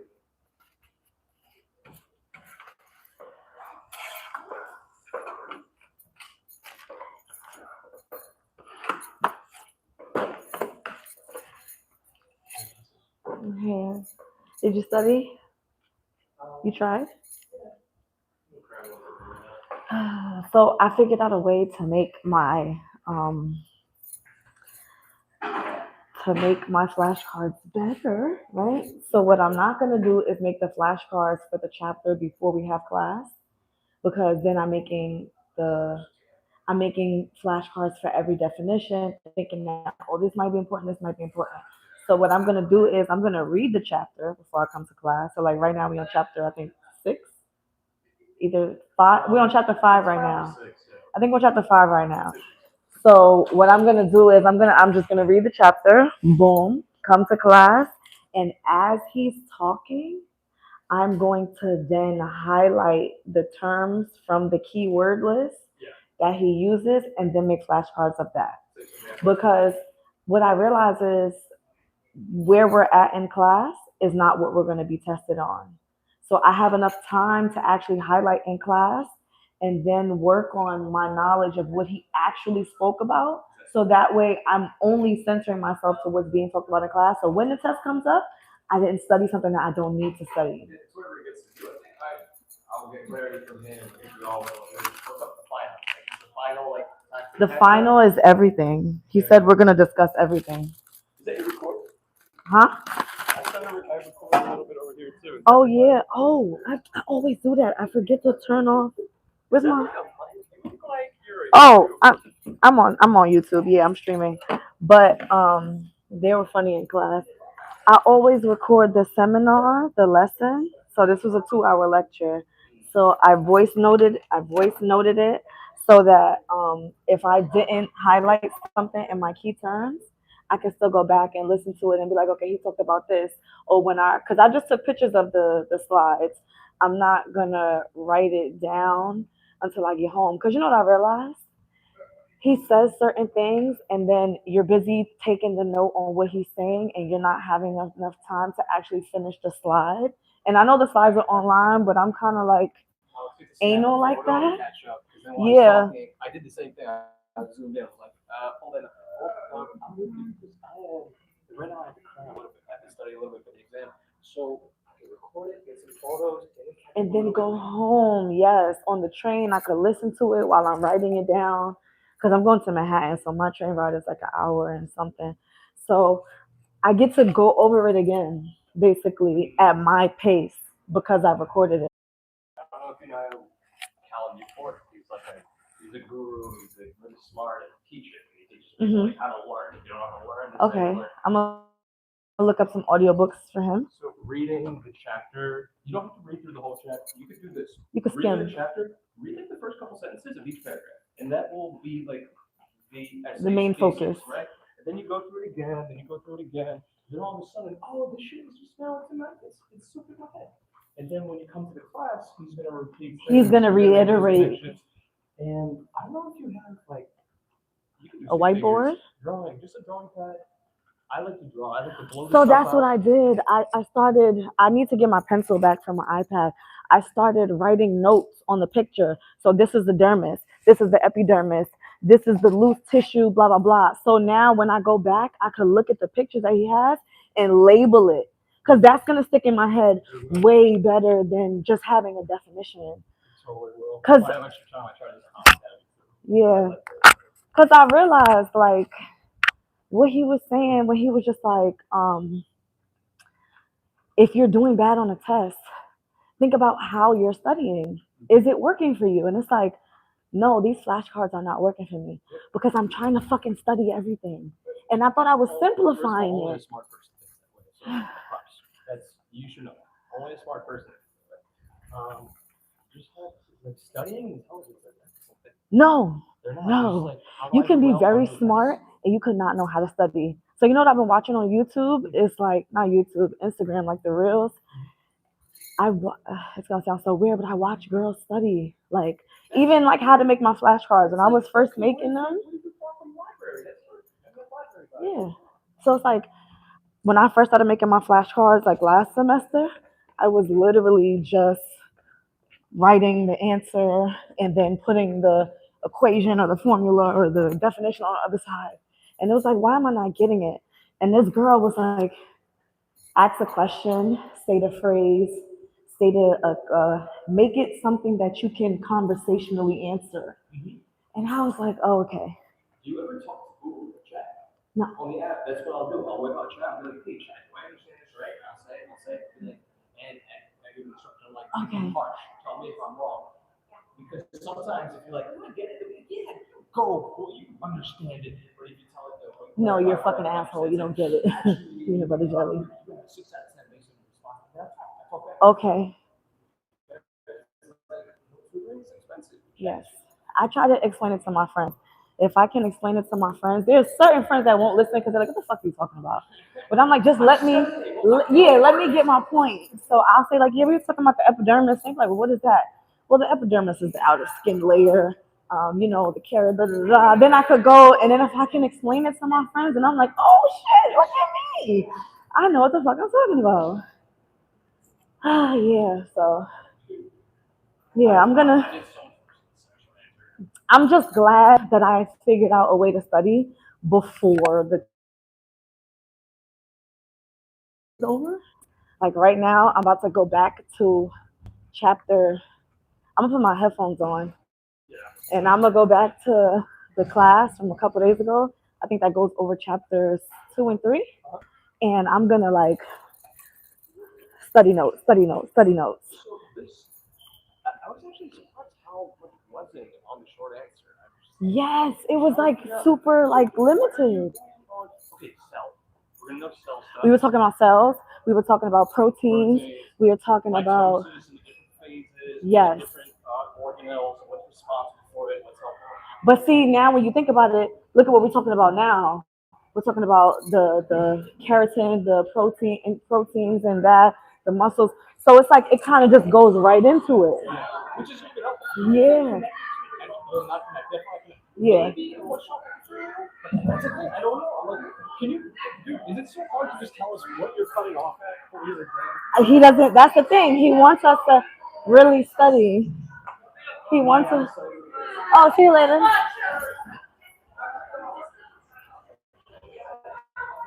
So, yeah. He wants us to really fucking study. So I figured out a study method that I think is going to be really, really good for me. So yeah, I am going to attempt to accomplish said study method. And I have to go to the bathroom. I don't know what we're gonna do, but okay, I'm gonna go to the bathroom, wash my hands, and then I'm gonna get my food. Activation, so I don't have to touch. You know.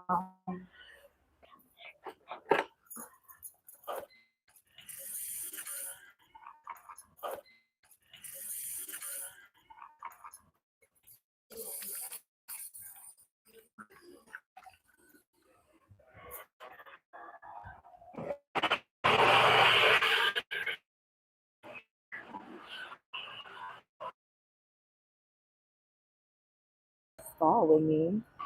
It's a little creepy, don't you think? Yes, I have like 15 minutes to eat lunch, maybe like 20, and get back to class.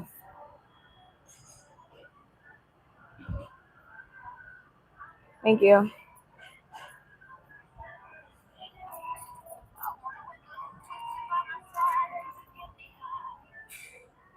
They always have one lady working in here.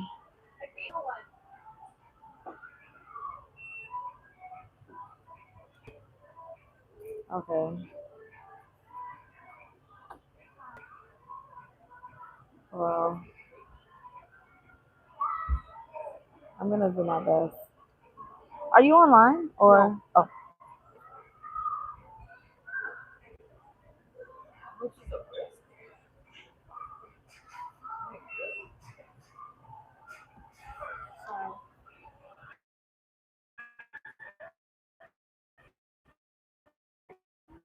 Does the soda come with this meal? Did you get combo by yourself? Oh no. Okay. That's crazy. Last time. Oh yeah. Last time I got a. Yeah. It's a, I know.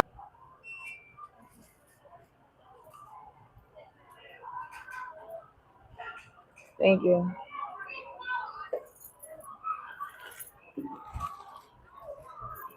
I'm sitting in the little lab thing. Okay.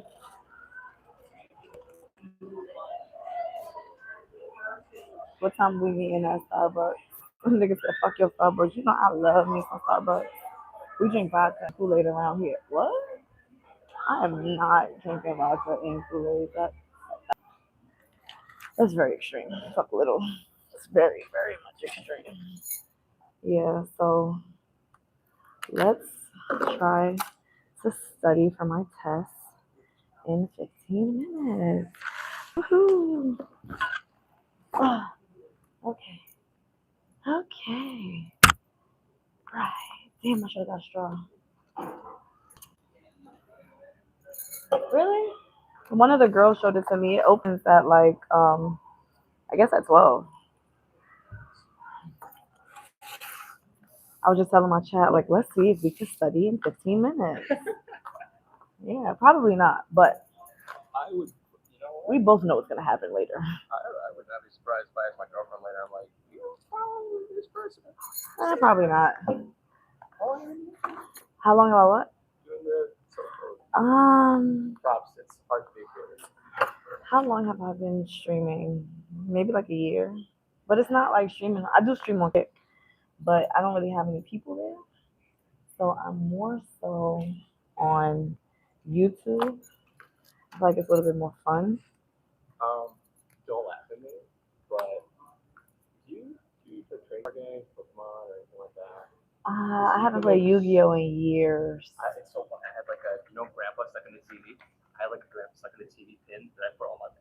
Oh, I go to Comic Con, like annual day with that. But anyway, pack opening.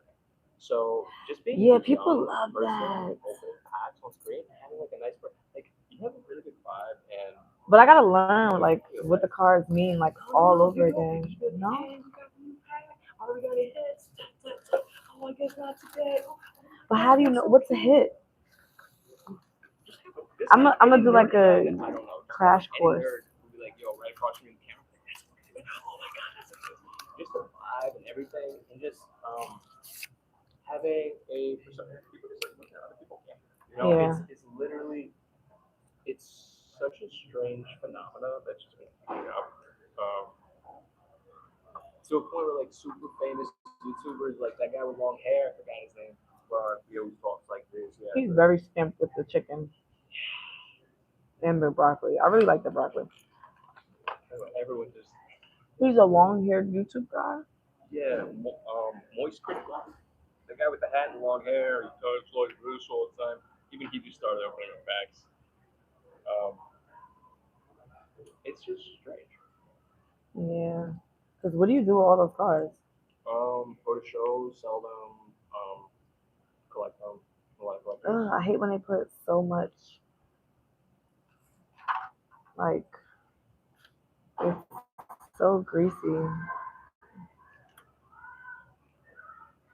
The gentleman did come up to you one day at Clash. Said the food that you had smelled really good. I would agree with him. Yeah, he scared me. Oh, he scared you? Yeah.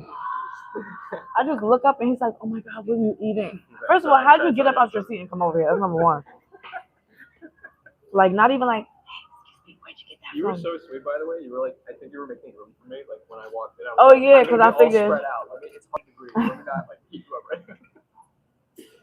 I was like, let me move my ass over because I know if I get the opportunity, that's why I sit in the corner. Like at first I started sitting in the middle class, and I was like, let me go sit in the back there so I can lay myself out on my little lab table. I'm in an outlet. My ass woke up with 5% on my battery. Oh. I take my test on.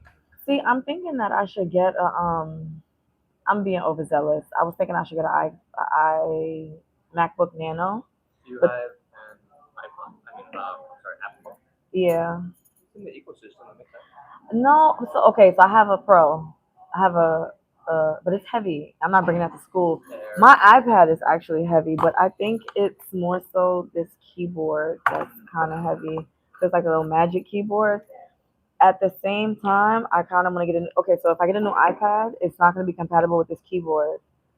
So I'll have to buy another keyboard. So then I'm just thinking like maybe I could just get just like a little folding keyboard, but then I would have to get a stand because I need somewhere to stand it. So it's like, is it worth getting a whole nother one of this or just getting a smaller MacBook? Question. Also, then disposable income. Because the whole if thing. I'm not, Yeah. but see, that's the thing. So I think the MacBook Nano is like $600 versus the iPad is $13. I've had this iPad for like 5 years. What's that? Let me look it up. There's a good website for like refurbished stuff. But see, it just came out like maybe like a month ago. And I know there's some people who sell their stuff because they just do reviews. Right. But let me see, apple.com. But YouTube is mean though. Why? Because people are very racist, people are very sexist, people are very like, I'm a Trump supporter and I want to let you know about it. So for back market, if you ever say you don't want the newest, Back market? back market, they have like the craziest deals sometimes on the refurbished like latest models. Okay.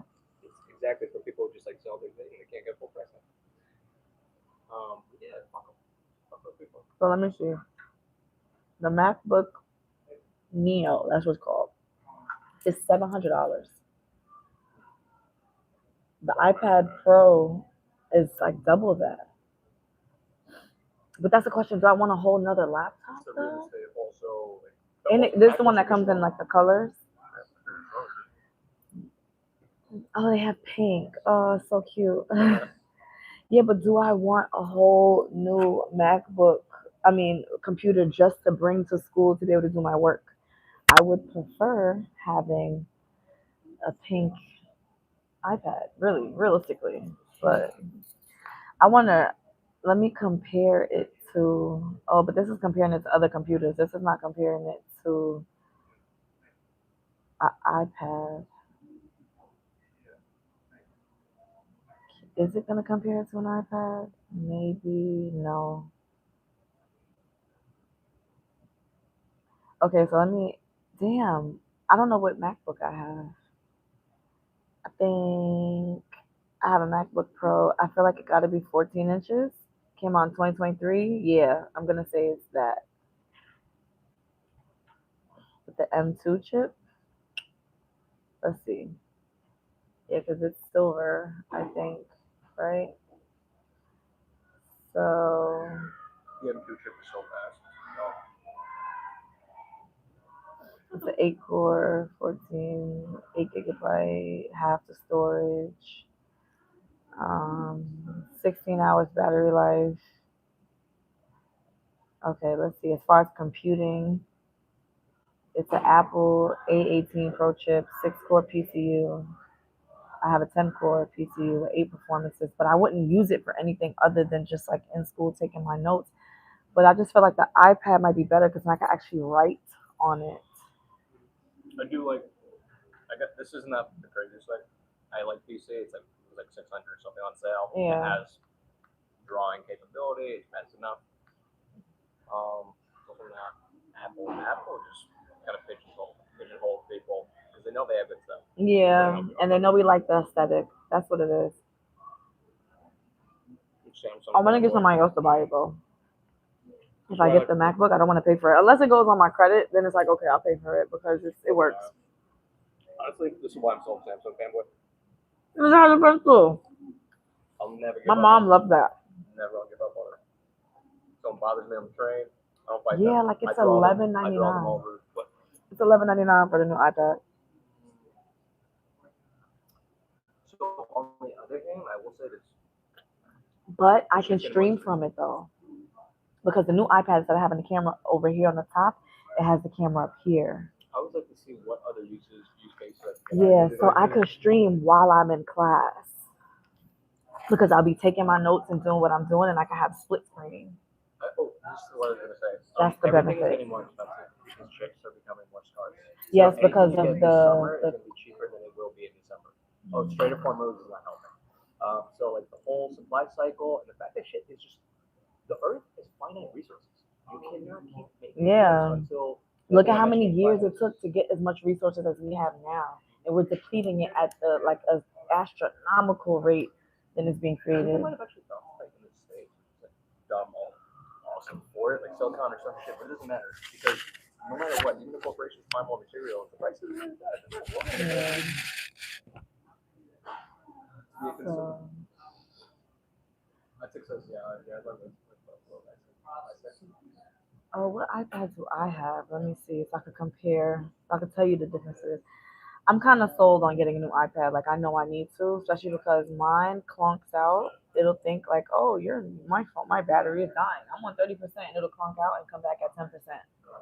And I'm just like, I can't take that in the middle of me typing something and it doesn't go through. They don't, it's not like they make a YouTube for replacement. So this is the iPad 10. This is the iPad 11-inch second generation, right? So for comparative purposes, iPad 11th generation. No, that says 4th, 5th, 6th. Wait, I'm fucking up. Wait a second. See, the only thing is if I get it with T-Mobile, I have to get it with service, which makes sense, but it's gonna raise my bill every month by like $50. My bill right now is $85. So it's like, do I want to do that? I always ask myself, does the stuff that I have on hand do what I need and all the things that I also get into this thing where like I don't care. It's the turning on and off that I can't take. That's the problem. Yeah, and it's not like a display issue. I can just change the display, get a new screen. It's something wrong with the actual iPad. So no, because this is like 4 years old. So they're just like, you're not really gonna get anything.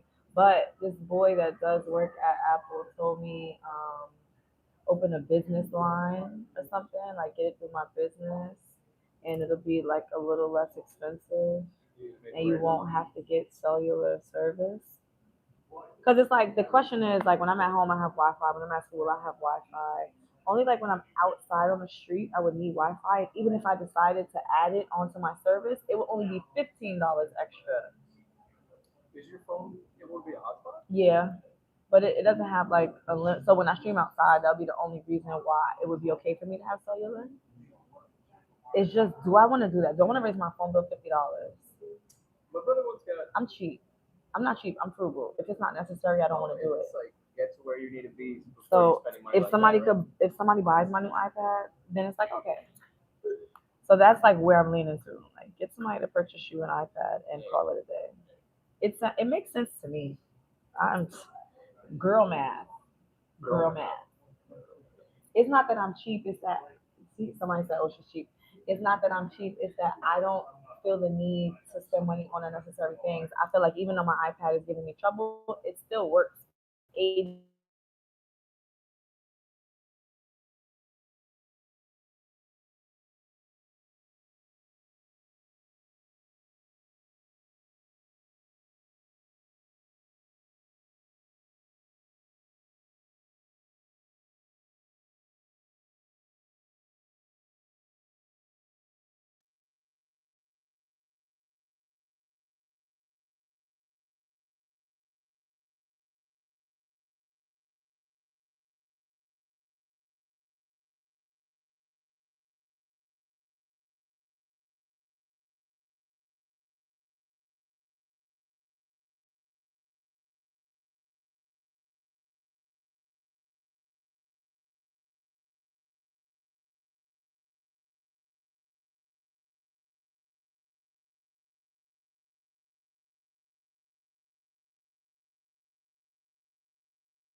You guys have been muted this whole time. I forgot. I muted you guys in the bathroom.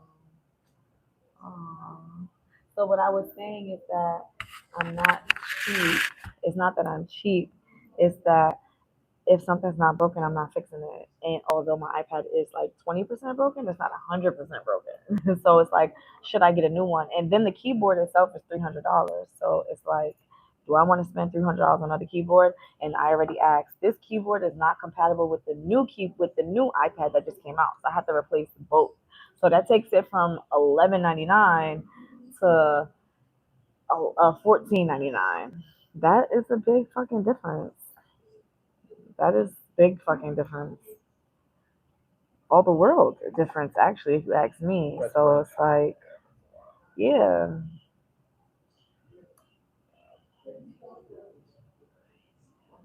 I'm trying to be fiscally responsible. That's its own. Yes. Whereas I am cheap. I'm cheap. I will admit. Okay, so let me go to bio and then go to learning objectives. Where is it? It's in content, I think. Okay, no, not the learning objectives. What the fuck am I talking about? It's the syllabus. I keep saying learning objectives. I like learning objectives. Like It's the course give me syllabus. it gives me a little bit of focus for like questions and preparation. For, like, Yeah, okay, because if you can answer those questions, you could probably answer a lot of other questions. Exactly.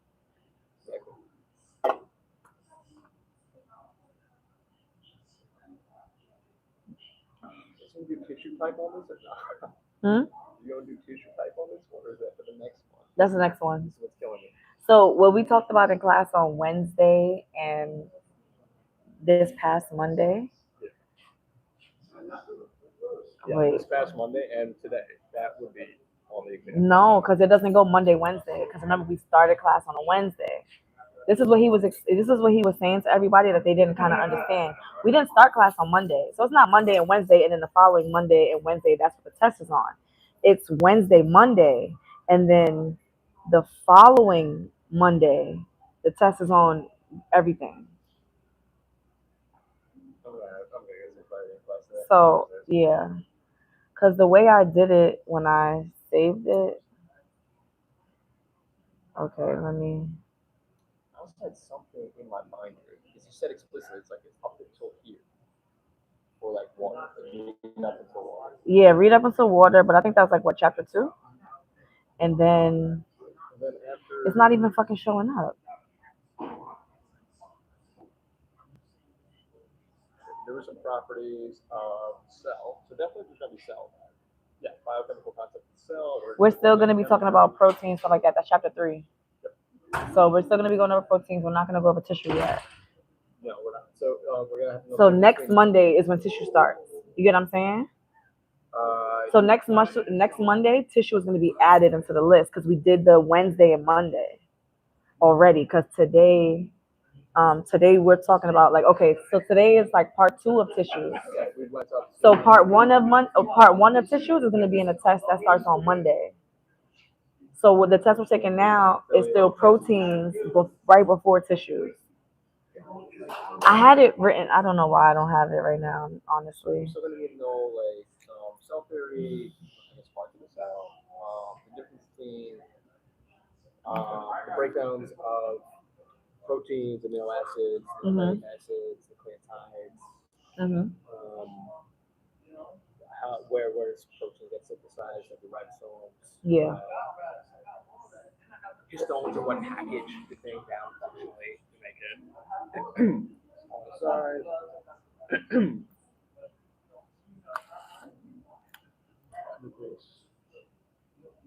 Oh, that was a good one.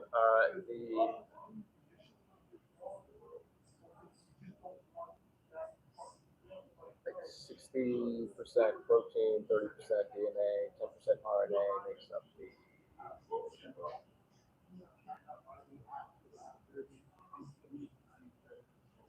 Oh, okay. Here it goes. Okay. So when he did this,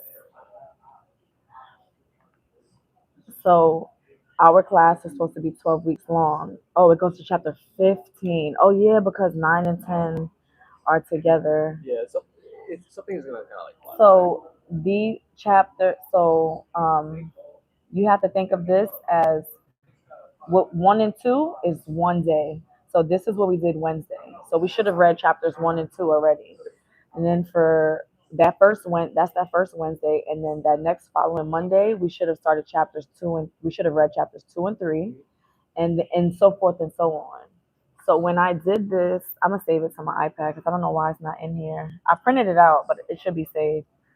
So when I printed it out on my for my tech from my binder, I highlighted and drew a line saying that this is Wednesday, first day, Monday, second day, like that, so that I could know where we need to be at. Because like I'm behind because I didn't read chapter 4 because I was still making flashcards for fucking chapter 3 because I was doing it in a systematic way that wasn't making fucking sense. But now that I know better, I know what I'm going to be doing today. You know what I'm going to be doing today? I'm going to be listening to the seminars on 2 times speed because that's the speed I listen to audiobooks on. I'm going to be listening to it on 2 times speed, and I am going to have the key terms in front of me and just literally highlight the key terms that he spoke about. Go back and reread the chapter. What 4 atoms are usually found in protein? What 4 atoms are usually found in proteins? 4 elements. Is it hydrogen? Is it nitrogen? Hydrogen, nitrogen. 4 atoms that are found in a protein. What's the atom that's found in all of them? Shit. Okay, I don't know the next two. I remember it by chalk. Carbon, hydrogen, oxygen. I don't know why I didn't think of that. It's whatever they call mind palaces. Figure out So- your little mind palaces, your tricks, and Hydrogen, nitrogen, carbon, and oxygen. Okay, because I can remember that the two opposites, oxygen and carbon. nucleotides. Like they'll have the sugar, have the nucleic acid, and then they'll have the phosphate. Yeah, I wouldn't remember that. That's not, yeah. Luckily, with multiple choice, like at least with multiple choice, the answer is somewhere embedded within the question, and it's about like just not letting it slip you up. And reading, but what is the question asking? Yeah, and you seem to have such a fucking problem with him.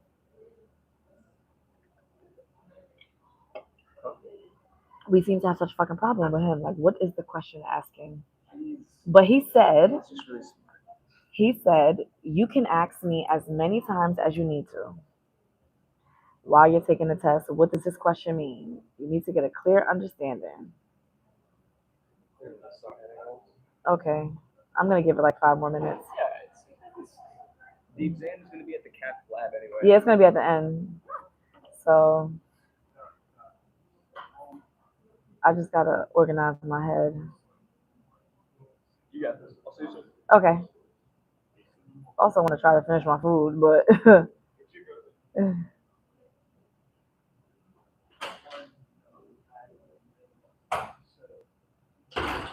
okay, guys, I'm about to come back in the chat. I'm just highlighting something in on my iPad. Matter of fact, let me bring y'all.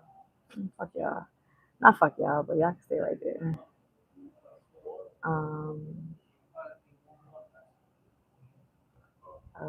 Okay.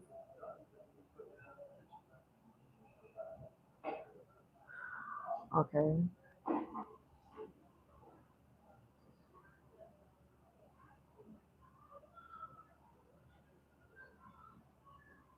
Okay. So I have color coded it, right? So now, oh, what am I doing? So now I need to go in and we're gonna add a text box. Let me go to my calendar. What was the first day of class? It was June, right?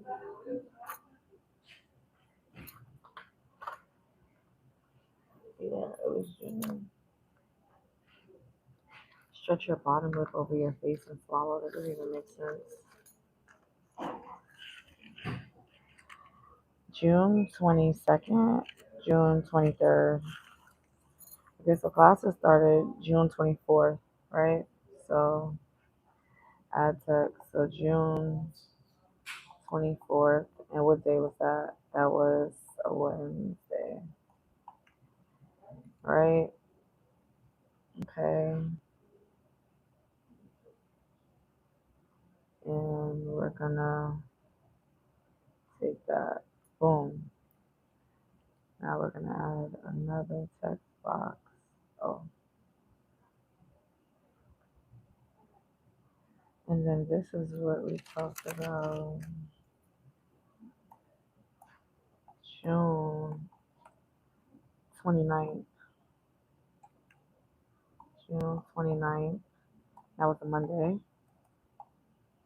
Yeah, because I need to get in front of this for real. I feel like I'm behind. Well, I am behind. I don't like that. I really don't like that. And then,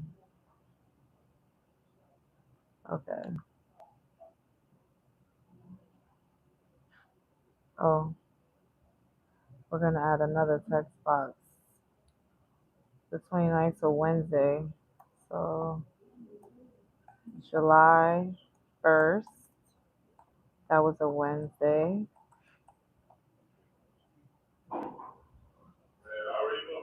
And we're going to slide that over. Oh, we don't want to do that. So then my next class was July 6th.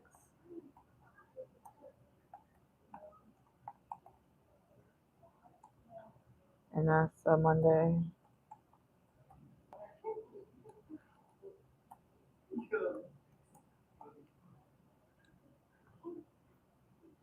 Yeah, so because I'm in an accelerated course, it's like one of our classes counts for like two classes. So as far as like the chapters go, I have to combine 2 to 3 chapters every week. But it's not Monday to Wednesday, it's Wednesday to Monday, if that makes sense.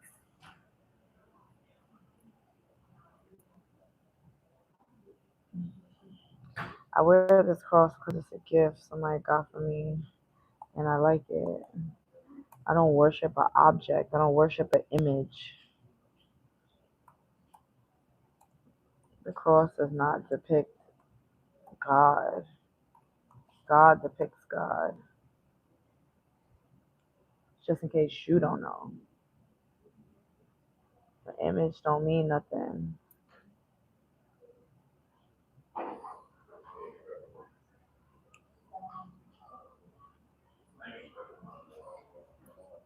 Image don't mean nothing, babe.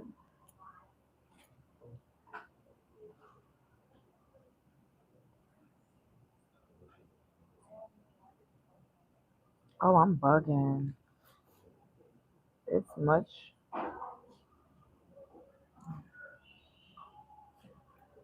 Cause bitch, we outside tonight.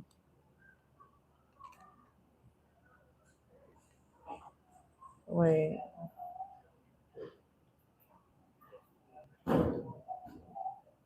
Oh, I'm so slow. I'm doing it wrong, y'all. Okay. Never mind. I gotta start over.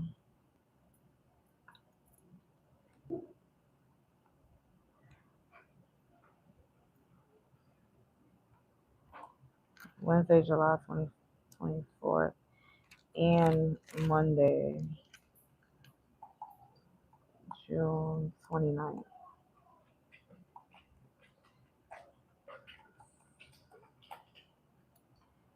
So then this is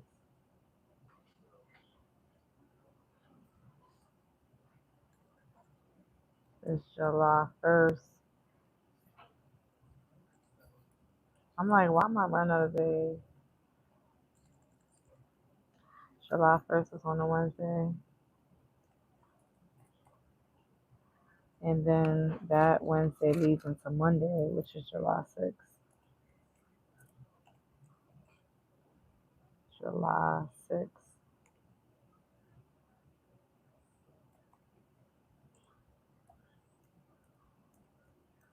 That's how I know y'all people be slow, because you worshiping a fucking cross that somebody died on, not the person, not what they stand for.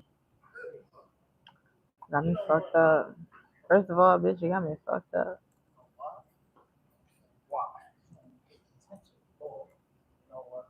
Monday.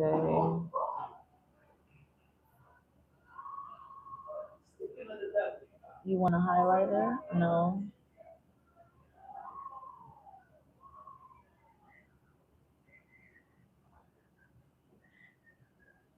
Thank you. First of all, bitch, you got me fucked up.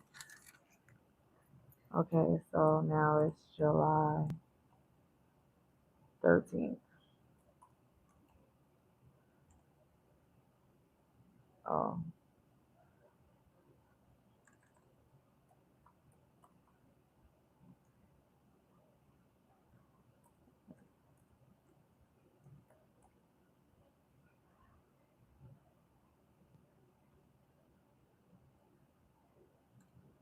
July 13th, and then that becomes July 15th.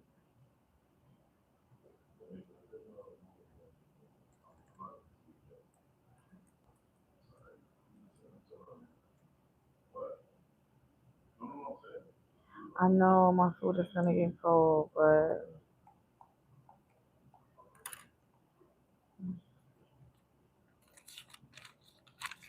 I just gotta get this figured out.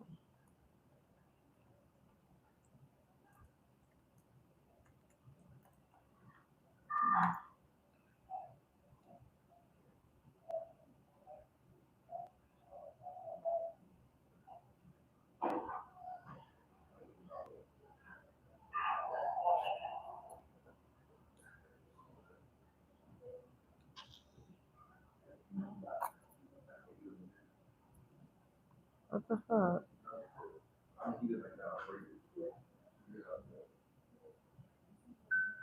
July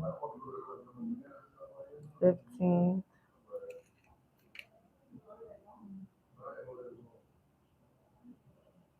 to 20th. So then July 22nd, which is Monday. And then we're gonna go to, no, July 22nd is a Wednesday.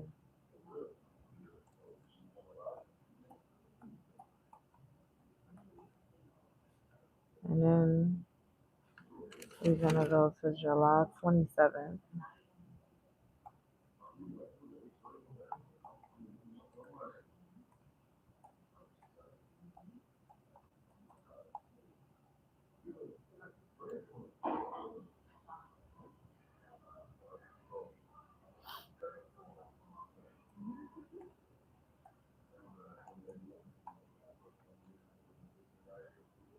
July 29th, which is a Wednesday.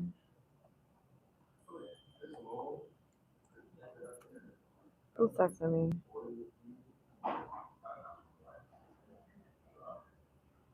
Yeah, don't do that. I ain't answering that text message.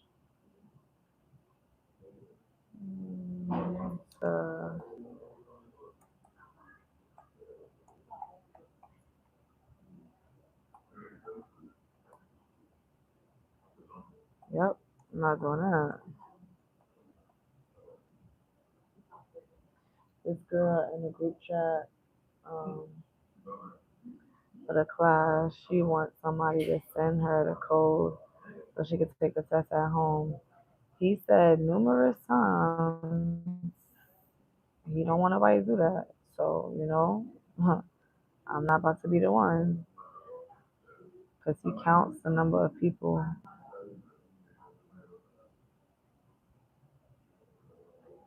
He counts the number of people. So first of all, bitch,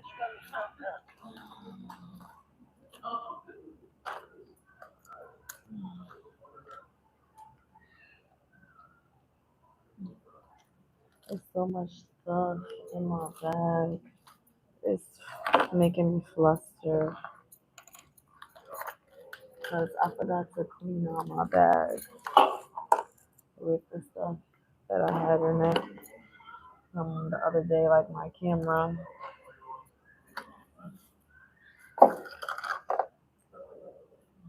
Like, what do I have all of this stuff for? I only need wallet. I don't know why I bought this. They were on sale. It was 3 for $7.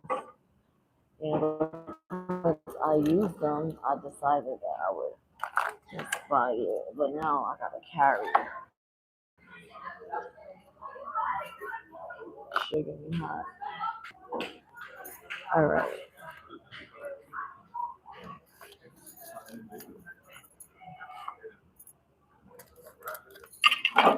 Oh, thought that shit was open.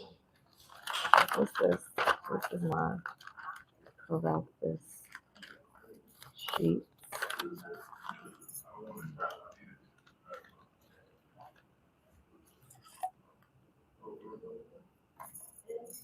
Alright, I got an extra pen. Why? I don't fucking know.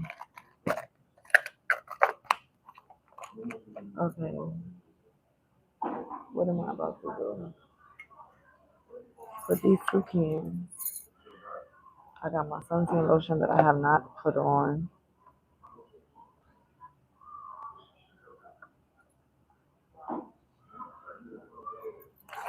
Alright.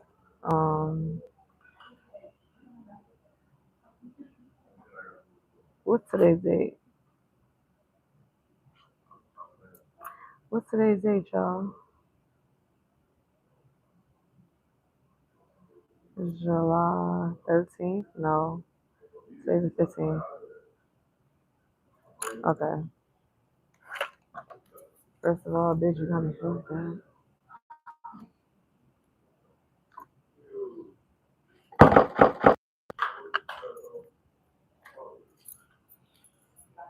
Oh my goodness.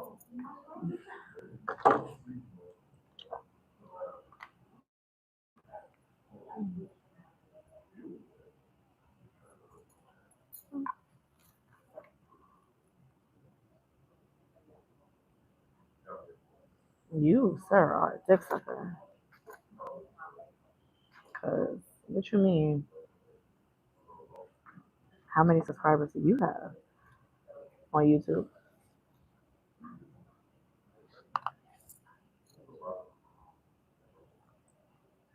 It's all my bad. Alright. Alright.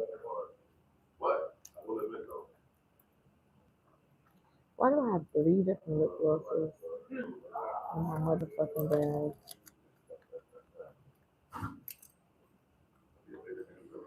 Like, okay. This needs to go over there. This can go over here. My suntan lotion can go in there. This needs to zip the fuck up.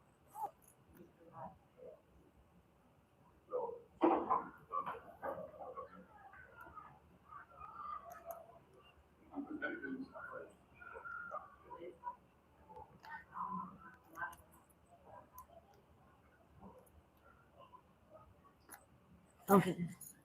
That needs to be zipped up. I don't know why I have this perfume, but that could also go in there. Where is my school ID? That needs to go over here. My wet wipe. My chia seeds. Let's put these in my water. I'm gonna do that in a second. My lotion. That could go in there. This could go in there. My deodorant. It's hot outside. Want to make sure you stay fresh. My washi tape.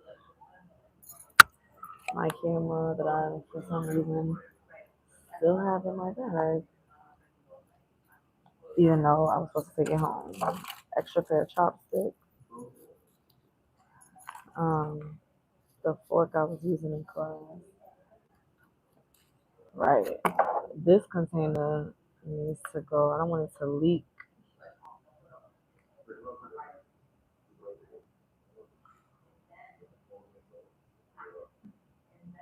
I'll put this on the outside. This straw is got a hole in it. That's garbage. That's garbage. I need this for my chopsticks.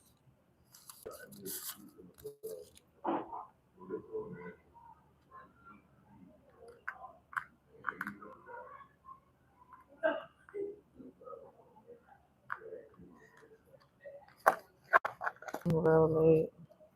My salad dressing. I don't need this. This is unnecessary. I got my notes from class with the key term. We're gonna put that back here. And then these are my flashcards that I was making. We're gonna take these out because I gotta go through the flashcards and make sure I wrote down the right stuff. Right? That's gonna go over here. And then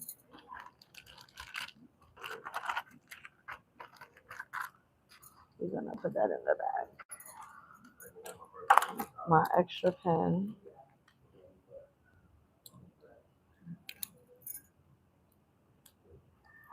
Where's my, oh, it's in there.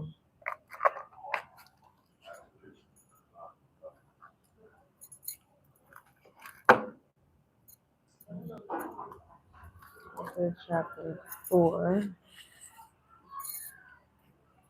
An extra spoon. $1.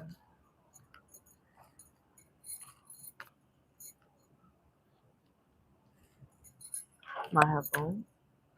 My dissection kit for class. What else? My hairpin. Oh no, a diamond came off of it. A crystal, whatever.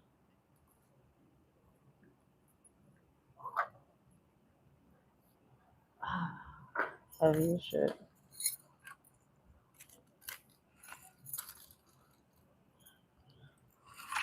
First of all, bitch got me fucked up. My little notes to myself. Alright. Oh, my portable charger, that's fucking good. My headphones. My salad. Onto my school.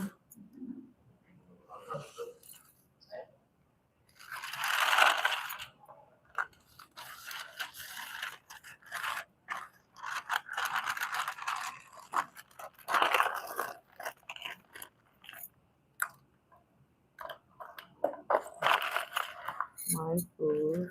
I need the chopsticks. The tissue that could go in the garbage. My lab coat. I'm gonna put my other phone. I'm gonna finish my soda. I'm gonna put that in there.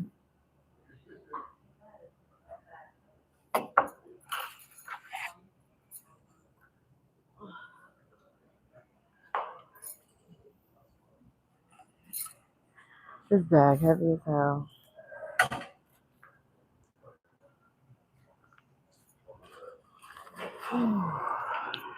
Oh, so I'm gonna take my water bottle and my iPad.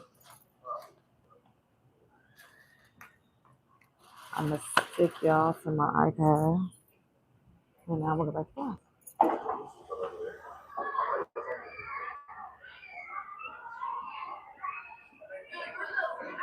By the time I get to class, I have finished my soda.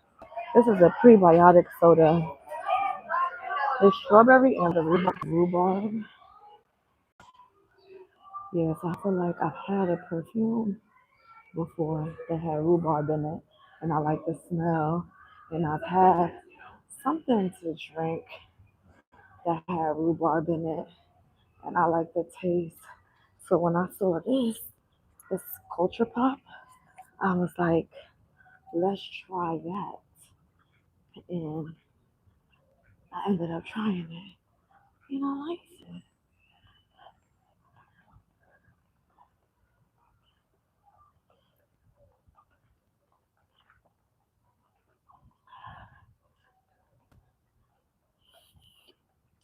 I don't know what, I don't know, I don't know what the prebiotic actually does. Maybe I'll look it up on the website when I get to class. This is not bad. I don't know. Maybe I'm just learning to drink more nasty stuff.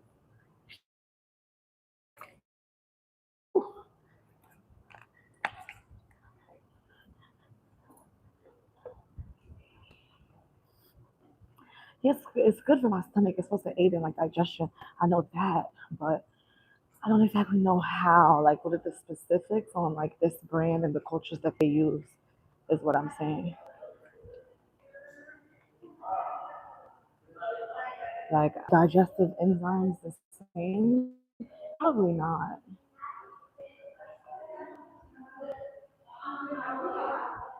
I'm not supposed to wear open toe shoes to lab, and I'm definitely wearing open toe shoes.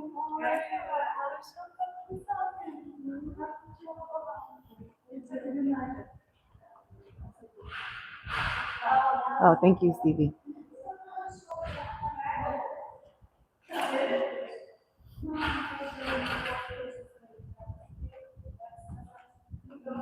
What's the? It's a beautiful day in the neighborhood. A beautiful day in the neighborhood. Will you be mine? It's me taking an hour lunch break. It took me 15 minutes just to get to the fucking cafeteria. 13. To get to the cafeteria, get my food, and sit the fuck down. I only have 15 minutes to eat, and then I still have to get back to the class. Excuse me. It just doesn't work. I'm going back to, so from 9 a.m. to 3 p.m. is the lecture, and then 9 a.m. to 12:30 is the lecture, and then no, 9 a.m. to 12 is the lecture, and then 12:30 to 3:30 is the lab. So essentially, when I bring my own lunch, I'm able to actually spend more time eating my food because I go sit outside next to the classroom. But I didn't have enough meal prepped today. So, like, going to the lunchroom is stressful because it's so far from where I'm at in campus. So, that's why I like to bring my lunch so that I can kind of like actually just sit down, put on an audiobook, and study a little. I have to go to the cafeteria just very far. So 10 out of 10, don't recommend. I always recommend bringing your own fucking lunch. Yeah, definitely bring your own lunch.